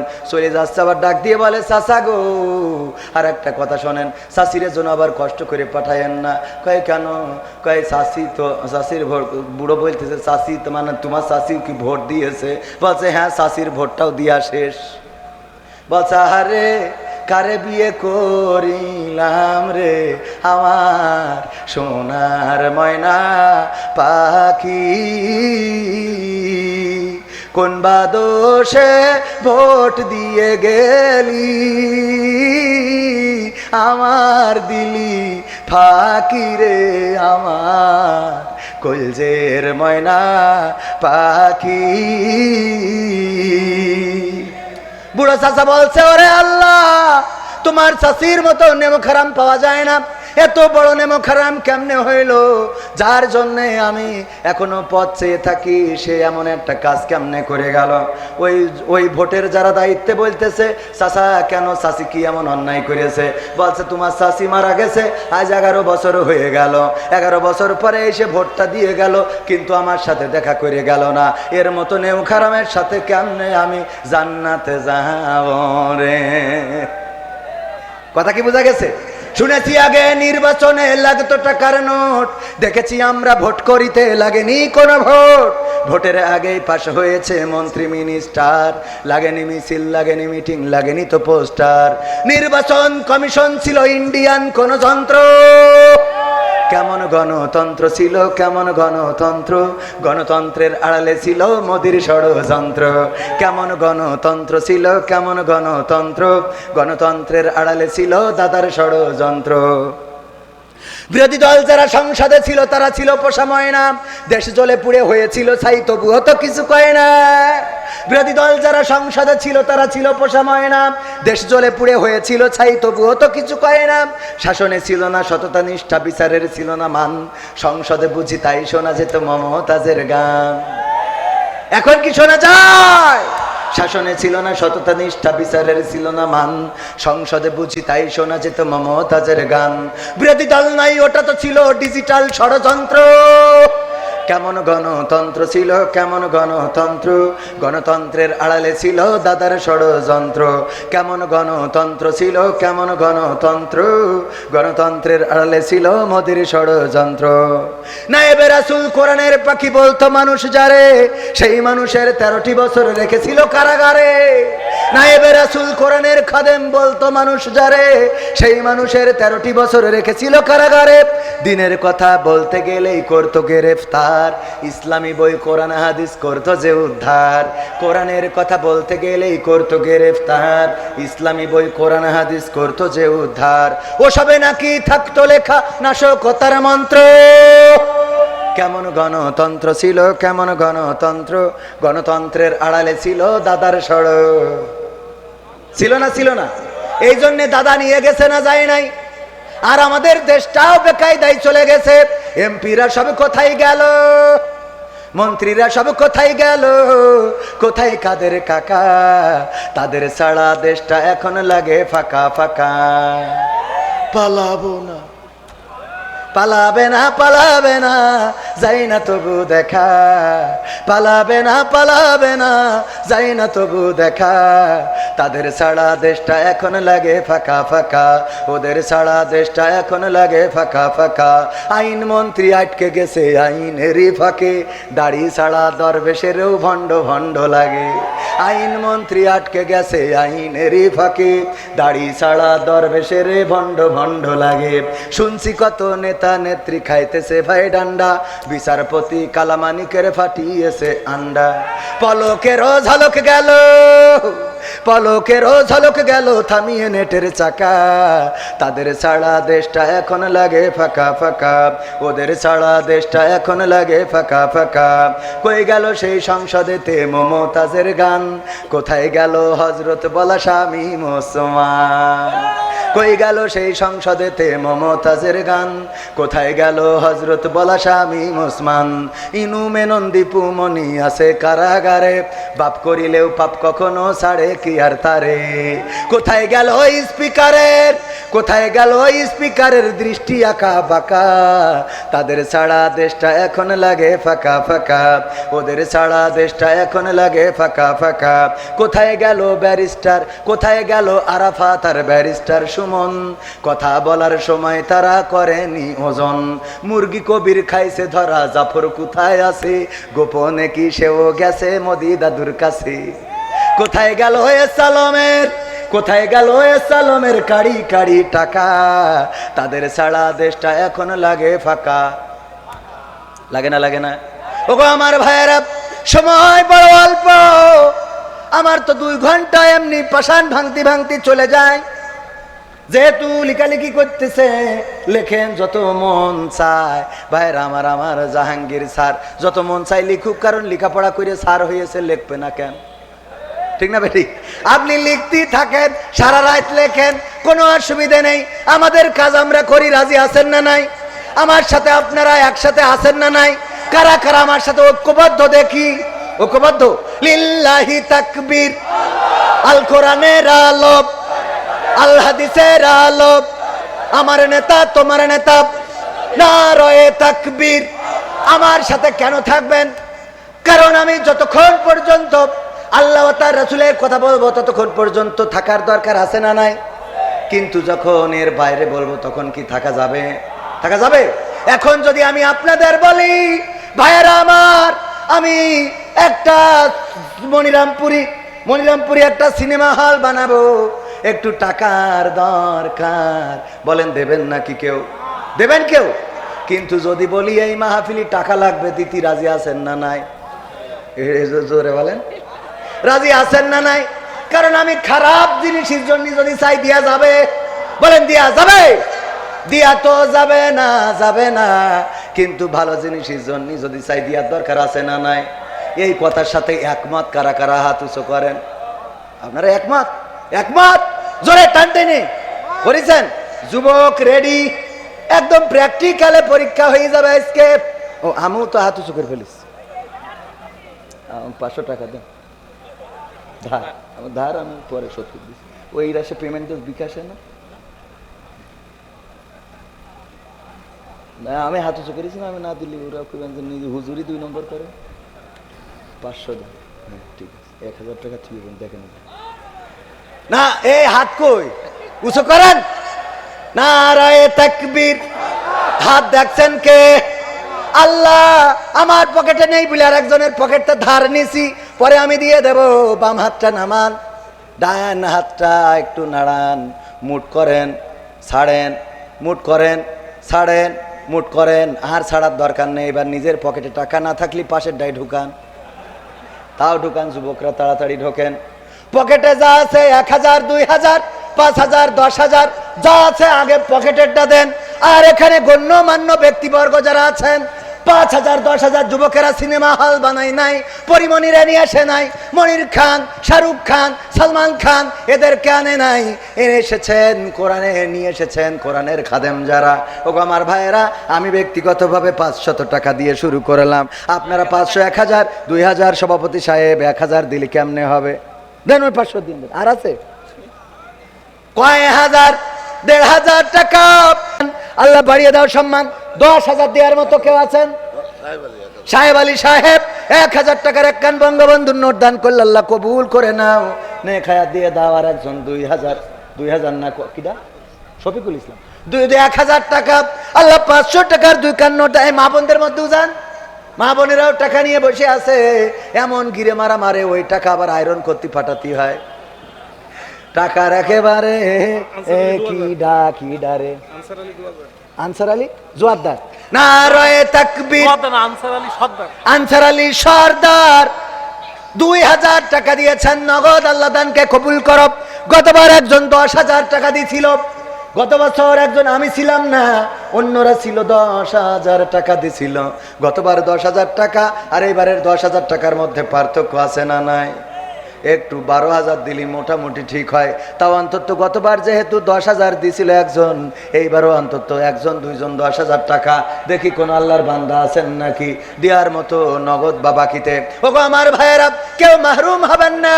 পকেটে হাত ঢুকান, 1 টাকাও যদি থাকে দিয়ে দেন। আল্লাহ রাব্বুল আলামিন বলেছেন, ইন্নাল্লাহা আশতারা মিনাল মুমিনিনা আনফুসাহুম ওয়া আমওয়ালাহুম বিআন্না লাহুমুল জান্নাহ। আমার আল্লাহ বলেছেন, যদি তোমরা আমার রাস্তায় খরচ করো, আমার রাস্তায় জানমাল দিয়ে দাও, আমি বিনিময়ে তোমাদের জান্নাতটা দিয়ে দেব। সুতরাং সেই জান্নাত পাওয়ার জন্য পকেটের অর্থগুলো খরচ করেন। আমার যুবকেরা প্রতিটা বছর এত সুন্দর করে আয়োজন করে, আর আপনাদেরকে ভালো ভালো কথাগুলো শোনাই। ওগো আমার ভাইয়েরা, আজকে আলোচনার মধ্যে যেটা ছিল, আমাদের পুরুষেরা ভালো হতে হবে, নামাজি হতে হবে, দিনদার ইমানদার সত্যবাদী হতে হবে, পরহেজগার তাহাজ্জুদ গুজারি হতে হবে। তাইলে আমাদের নারীরাও অটোমেটিক ভালো হয়ে যাবে। আর যদি ভালো না হয় রে, তাইলে ওই নারীর বাইরে বিকল্প আবার বিয়েও করা যাবে। ওগো আমার ভাইরা, এটা হলো আমাদের আপনাদের প্রতি নসিহা। তারপরে আমার যুবকদের প্রতি, এই আপনারা উঠছেন কেন? প্রধান বক্তা উনি কিছুক্ষণের মধ্যে চলে আসবেন। আমার কাছে এখনো গান শোনার রিকোয়েস্ট। বাবা, তোমার দরবারে সব পাগলের খেলা, এই গানটা শুনতে চেয়েছে। আপনারা এরম করলে তো শোনানো হবে না। তাড়াতাড়ি করে টাকা দেন। আর কেউ আছেন স্টেজে? 1000, 2000। একজন মারা গেছে, তার পক্ষ থেকে 500 টাকা দিয়ে দোয়া চেয়েছে, আল্লাহ দানকে কবুল করো। আল্লাহ তুমি দয়া করে তার আত্মার মাগফিরাত দান করো। আর একজন 200 টাকা দিলেও কবুল করে নাও। আমার মা বোনেরা, বড় টাকার নোট থাকলে আমাদের কাছে পাঠিয়ে দিতে পারেন, নাম ধরে দোয়া করে দেবো। আমি মুসাফির মানুষ, যুবক মানুষ, আল্লাহ চাইলে আমার দোয়া কবুল করতে পারে না? পারে না? বলেন পারে না? পারে না? কবুল করার রাইট আছে। আমি যুবক, আবার আমি মুসাফির, আমি এসেছি দূর থেকে এখানে। আমার নবী বলেছেন, মুসাফিরের দোয়া আল্লাহ ফিরান না। আমার আল্লাহর নবী বলেছেন সাল্লাল্লাহু আলাইহি সাল্লাম, তিনি বলেছেন যুবকদের দোয়াও আল্লাহ ফিরান না। সেই ওসিলায় আজকে যারা আছেন, নগদ যদি দান করেন, আমি দোয়া করে দেবো 5,000, 10,000, 2,000, 3,000। সামনে বসে থাকে কোনো মানুষ, নগদ কোনো নোট যদি দিয়ে যেতে পারেন। আরেকজন কিরে 100 টাকা দিয়েছে, আল্লাহ দানকে কবুল করে নাও, নেখায়াত দিয়ে দাও, মনের স্বপ্ন পুরা করে দাও। আর কে আমার মাদ্রাসা করবেন? আমার যে মাদ্রাসা করবেন, নামটা সুন্দর একটা নাম লিখেছে মাদ্রাসার, দারুল কুরআন হাফিজিয়া মাদ্রাসা ও এতিমখানা কোদলাপাড়া, কোদলাপাড়া পূর্বপাড়া। আমার স্যার এই মাদ্রাসার উদ্যোগটা নিয়েছেন, শিক্ষা অনুরাগী মানুষ। আল্লাহ এই মাদ্রাসাটা কবুল করে নিন। সেই মাদ্রাসার ওসিলায় কিছু আল্লাহর রাস্তায় দান করে দিন। 13ই ডিসেম্বর, কতই ডিসেম্বর? 13ই ডিসেম্বর তাফসিরুল কোরআন মাহফিল, কোদলাপাড়া পূর্বপাড়া। প্রধান বক্তা থাকবেন মুফতি আমির হামজা, উনি আসবেন 13ই ডিসেম্বর, মনে রাখবেন। এবং আপনারা ওই দিন সবাই আসবেন। আল্লাহ আমাদের সকলকে আসার তৌফিক দান করুন, বলেন আমিন। কেউ আর দেবেন 2000 1000 আমার হাতে। গণ্যমান্য ব্যক্তিবর্গ, স্টেজে যারা আছেন, সামনে যারা আছেন, আল্লাহর রাস্তায় দান করলে আল্লাহ নিয়ামত বাড়িয়ে দিবেন। আল্লাহর রাস্তায় খরচ করলে আল্লাহ নিয়ামত বাড়িয়ে দিবেন। আল্লাহর রাস্তায় খরচ করার জন্য আল্লাহ নানানভাবে তাগিদ করেছেন। সূরা বাকারার প্রথম দিকে আল্লাহ বলেছেন, যারা রিজিক থেকে ব্যয় করে, যালিকাল কিতাবুল লা রাইবা ফিহি হুদাল লিল মুত্তাকিন আল্লাযীনা ইউমিনুনা বিল গায়ব ওয়া ইউকিমুনাস সালাতা ওয়া মিম্মা রাযাকনাহুম ইউনফিকুন। আমার সাহেব আলী ভাইজান মায়ের জন্য দোয়া আছে, আবার 1000 টাকা দান করেছেন। মা জননী যাদের নাই রে, তারাই জানে কি সম্পদটারে হারায়েছে। ওগো আল্লাহ, যাদের মা নাই, আল্লাহ আমার সাহেব আলী ভাইজানের মায়ের কবরটারে জান্নাতের বাগান বান। কোন মাটিতে তৈরি রে তুমি মা, এর জন্য কি গান গেয়েও শান্তি আছে? আকরাম হোসেন পিতামাতার জন্য দোয়া আছে, 1000 টাকা করল দান। আর একজন কিরাপ ওবায়দুল কাদের, ও ইউনুস 2000 টাকা দান করলেন। পিতামাতার জন্য দোয়া চেয়েছেন, আল্লাহ দানকে কবুল করে নাও, নেকে দিয়ে দাও। আল্লাহ পিতামাতা, দাদা দাদি, নানা নানি, আপন জন যারা কবর দেশের বাসিন্দা, আল্লাহ কবর গুলো রিয়াজুল জান্নাতে পরিণত করে দাও, বলেন আমিন। আর কেউ আমার যুবকেরা বিয়ে হয় না, আমার কাছে টাকা দিয়ে দোয়া নাও, বিয়ে হবে।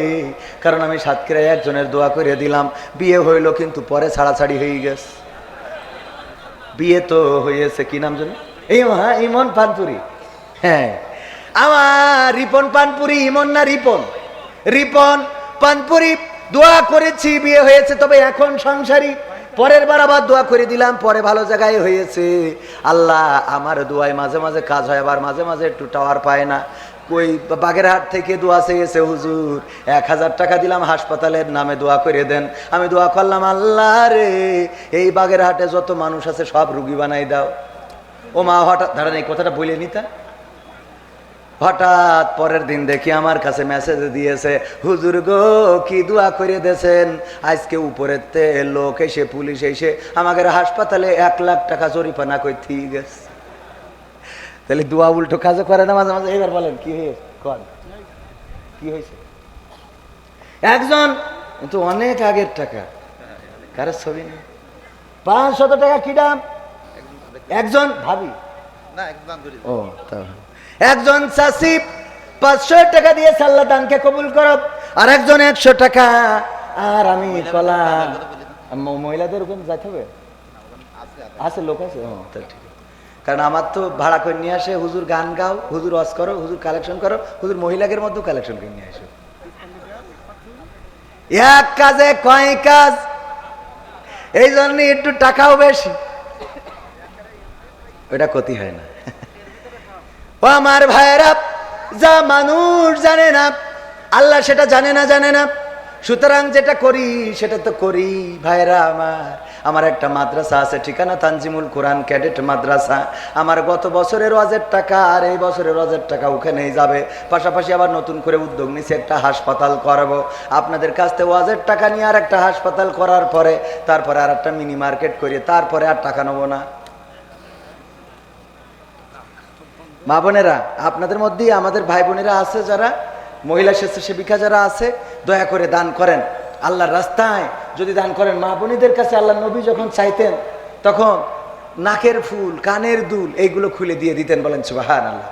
আল্লাহর নবীর মহিলা সাহাবীরা এত দান করতেন, স্বর্ণ অলংকার গুলো সামনে ঢিবে হয়ে যেত। শুধু তাই নয়, কলিজার টুকরা সন্তানদেরকে দিয়ে দিতেন। একবার একজন মহিলা সাহাবী ছোট্ট বাচ্চা শিশু নিয়ে এসেছেন, এসে বলছেন, ওগো নবী, এই বাচ্চা শিশুটা আপনার সাথে যুদ্ধে পাঠাতে দিতে চায়। বলল, এই নেদা বাচ্চা, এই ছোট বাচ্চা যুদ্ধের ময়দানে নিয়ে যেয়ে কি করব? এই ছোট বাচ্চাটা না যুদ্ধ করতে পারবে, বরং তারে ধরার জন্যই তো আরো লোক লাগবে, আমাদের তো যুদ্ধে আরো ব্যাঘাত ঘটে যাবে। ওই সাহাবী বললেন, ওগো নবী, আমি জানি আমার সন্তান যুদ্ধ করতে পারবে না, আমি জানি আমার সন্তানের যুদ্ধ করার মতো শক্তি সামর্থ্য এখনো হয় নাই, কিন্তু নবী গো আপনার সাথে যুদ্ধ করার সৌভাগ্য এই সন্তান বড় হওয়া পর্যন্ত এই সন্তান কি পাবে আপনার সাথে যুদ্ধ করার সৌভাগ্য? এই জন্য আমি চেয়েছি আমার সন্তানকে আপনার সাথে যুদ্ধে পাঠাবো। ওগো নবী, আমার সন্তান তরবারি ধরতে পারবে না, আমার সন্তান তীর নিক্ষেপ করতে পারবে না, কিন্তু আমি এটা বিশ্বাস করি যদি কোনো তীর আপনার দিকে ছুড়ে দেয়, ওই তীর যদি ছুটে আসে আমার সন্তানকে ঢাল হিসেবে ব্যবহার করতে আপনি পারবে। খানেসা রাদিয়াল্লাহু তাআলা আনহা সন্তান, চারটা ছেলে সন্তান, ডাক দিয়ে বললেন, ওগো আমার সন্তান যুদ্ধে চলে যাও। বিশ্ব নবী মুহাম্মদ সাল্লাল্লাহু আলাইহি ওয়াসাল্লাম যুদ্ধের জন্য ডাক দিয়েছেন, যাও ফজরের নামাজ আদায় করে যুদ্ধে চলে যাও।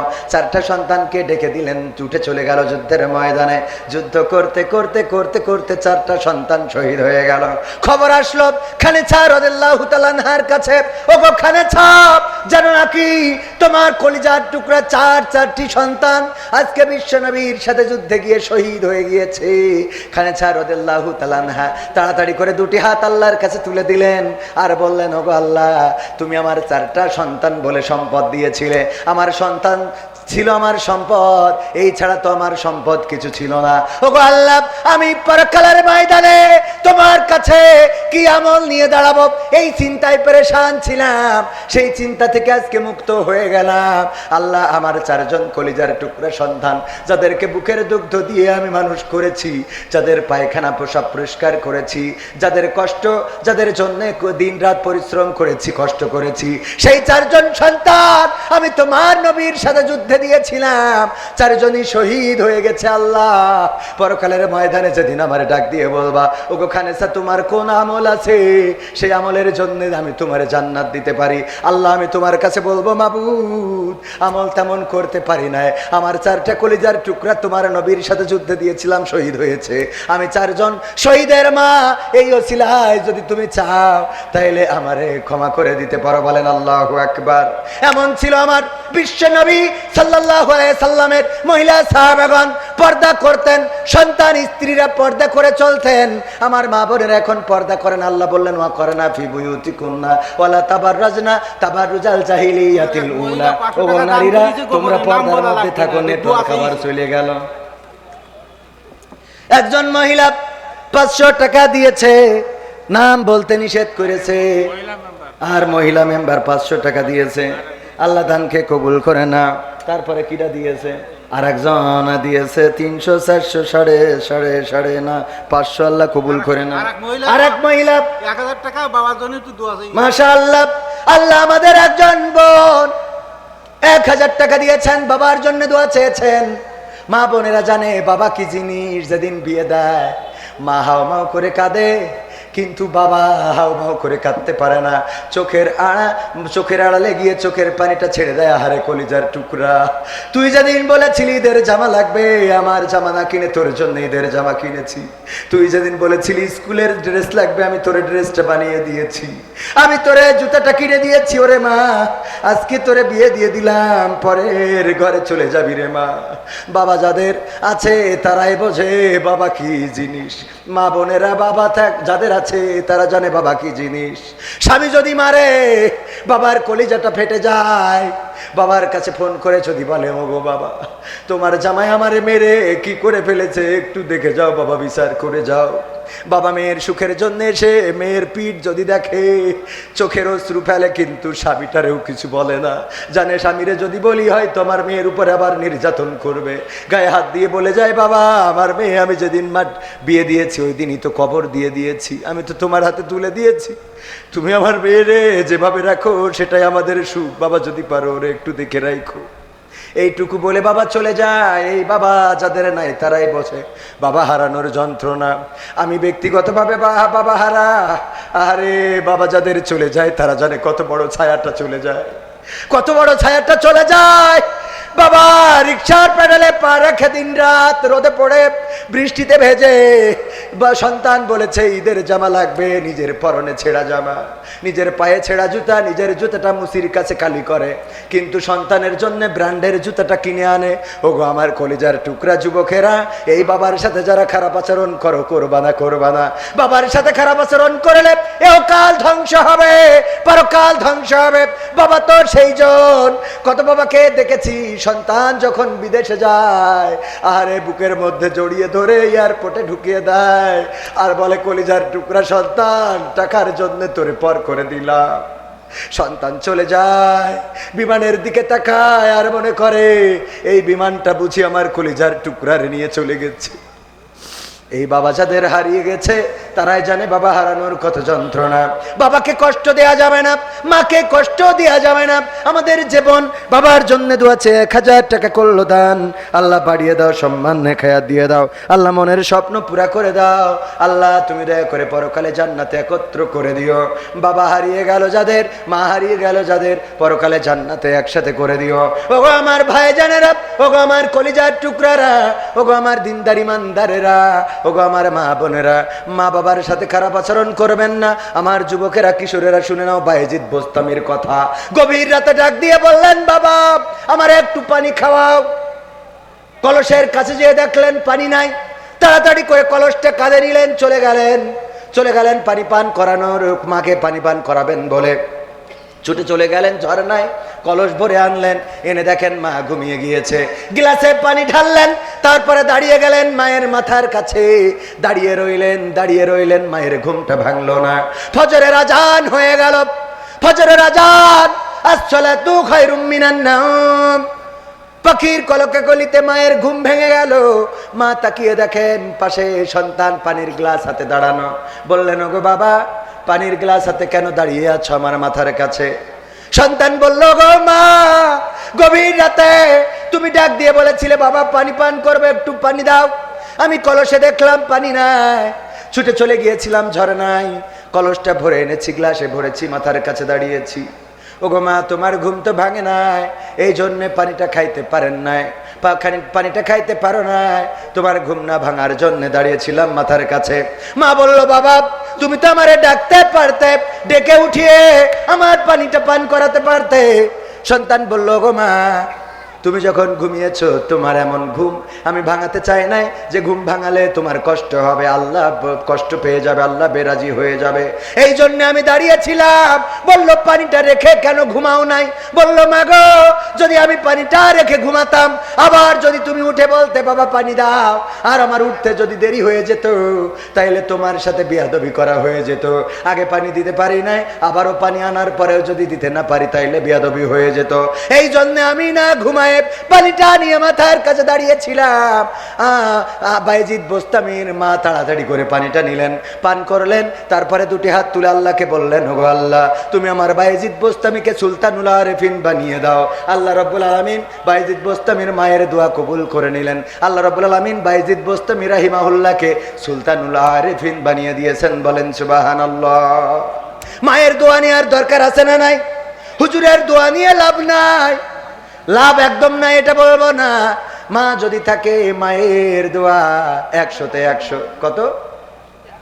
হুজুরের দোয়া 50-50 হইতেও পারে, নাও পারে রে। আমার জন্মদিনে সবচেয়ে বেশি খুশি ছিলে তুমি বাবা, কখনো ভাবিনি আমি আমাকে কাঁদিয়ে তুমি এত সকালেই চলে যাবা। আমার জন্মদিনে সবচেয়ে বেশি খুশি ছিলে তুমি বাবা, কখনো ভাবিনি আমি আমাকে কাঁদিয়ে তুমি এত সকালে চলে যাবা। হাত ধরে তুমি হাঁটতে শিখাতে, ব্যথা পেলে আমি বুকে তুলে নিতে। হাত ধরে তুমি হাঁটতে শিখাতে, ব্যথা পেলে আমি বুকে তুলে নিতে। কোনো বায়না করে কাঁদলে আমি তোমার স্নেহের হাতে চোখ মুছে দিতে। আজ তুমি নেই তাই নীরবে কেঁদে যাই, আজ তুমি নেই তাই নীরবে কেঁদে যাই। তোমার স্মৃতি শুধু মনে পড়ে বাবা, কখনো ভাবিনি আমি আমাকে কাঁদিয়ে তুমি এত সকালেই চলে যাবা। তুমি তো ছিলে বাবা বটের ছায়া, আদর সোহাগ দিতে করতে মায়া। তুমি তো ছিলে বাবা বটের ছায়া, আদর সোহাগ দিতে করতে মায়া। তোমারই সম্পদ নষ্ট করেছি কত, কখনো বলনি তুমি আমি অপায়া। আজ তুমি দূরে দূর বহু দূরে, আজ তুমি দূরে দূর বহু দূরে। কেমন আছো তা জানি না বাবা, কখনো ভাবিনি আমি আমাকে কাঁদিয়ে তুমি এত সকালে চলে যাবা। বাবা গো বাবা, বাবা গো বাবা। মারহাবা বলা যাবে না? আর একটু জোরে বলেন মারহাবা। আল্লাহ সবার বাবাকে জান্নাত নসিব করে দিন, বলেন আমিন। এত ছটফট করছিলেন তো 5 মিনিট তো আবার এই। ও আমার ভাইরা, আর কথা কথা বলবো প্রবাসীদের গান শোনাতে গেলে এর মধ্যে হুজুর চলে আসতে পারে রে। এখন কিছু ওই আলোচনার সারমর্ম টেনে দিই। ভাইরা আমার, এখন থেকে ইমান যারা এনেছেন আমলে সলেহ করার দরকার আছে না নাই? ইমান আনার পরে নামাজ আপনার উপরে ওয়াজিব হয়ে যায়, নামাজটা আদায় করবেন। যাকাত যাদের উপরে ফরজ, যাকাত দেন আর না দেন সুদ খাবেন। কি রাজি আছেন না নাই? সুদের হজ যদি করি রে তাইলে খুশি হবে, কোনোভাবে খুঁজবে কি করে সুদ হালাল করা যায়। ওগো আমার ভাইয়েরা, যাকাত যাদের ফরজ যাকাত দিবেন। রোজা যাদের রোজা রাখা সম্ভব, রোজার জন্য রোজা যারা যারা রাখতে পারবে না, এই জাতীয় কিছু নিয়ম কানুন যাদের আছে তারা তাদের বাইরে যারা আছেন তারা রোজা পালন করবেন রোজার মাসে। এরপরে যাদের উপরে হজ ফরজ, হজ করবেন। হজ করার টাকা নাই কিন্তু জমি কিনার টাকার অভাব নাই না রে। এরম লোক আছে না নাই? যদি বলেন আপনি উমরাটা কেন করেন, আমি করেছেন না হজ করে আলহামদুলিল্লাহ, উমরাটা কেন করেন না, হজটা কেন করেন না? কই কলি হয়ে গেল, আমার অভাব তোমাদের চোখে পড়ে না, আমি যে কতদিন তা তো জানো না জানো না। এবার যে বলে পুবির মাঠে জাহাঙ্গীর স্যার 1 বিঘে জমি বিক্রি করবে, কিনবে না। কথা বলি, দেখো তোমার শাশির নামে অ্যাকাউন্টে কিছু টাকা আছে, শাশির নামে কিছু টাকা আছে আছে রে। এরকম লোক মনিরামপুরে নাই? আছে? এখানে নাই? আছে? হাত উঁচু করেন কিডা কিডা। একটাও নাই, একটাও নাই, একটাও নাই। এত ভালো মানুষ, আসলে মনিরামপুরে সব ভালো মানুষ যেহেতু হাত তোলেন নাই, সুতরাং এখানে যারা বাবা তোমার এই গানটা শুনতে যাচ্ছে বারবার লিস্ট করে কেন বাবা তোমার দরবারে পাগলের খেলা। আসলে সত্যি, কারণ আমরা পাগল নিয়ে চলি। এখনকার দুনিয়ায় ভালো লোকের দাম নাই। এখনকার দুনিয়ায় এই গ্রামের ইমাম সাহেব যিনি আমার থেকে বড় আলেম তিনি, কিন্তু তার ওয়াজ কেউ শুনবে না, অথচ আমার 50,000 টাকা দিয়ে নিয়ে আসে। তার মানে পাগলের মেলা চলে না চলে না? কথা কেন ঠিক না বেঠিক? বড় বড় হুজুর আছে, কত সুন্দর তেলাওয়াত যখন করে পরানটা জুড়িয়ে যায়, কিন্তু ওই হুজুরের তেলাওয়াত শুনতে চায় না। দরকার ভাইরাল ভাইরাল হুজুর, ভাইরাল না হইলে তার ওয়াজ চলে না। আরে তবে আজকের প্রধান বক্তা যিনি, তিনি অত্যন্ত চমৎকার আলোচনা করেন। আলোচনার মধ্যে কোনো স্লিপ নাই, আলোচনার মধ্যে কোনো উল্টো পাল্টা কথা নাই। আল্লামা দেলোয়ার হুসাইন সাইদির সুঘ্রাণ পাওয়া যায়।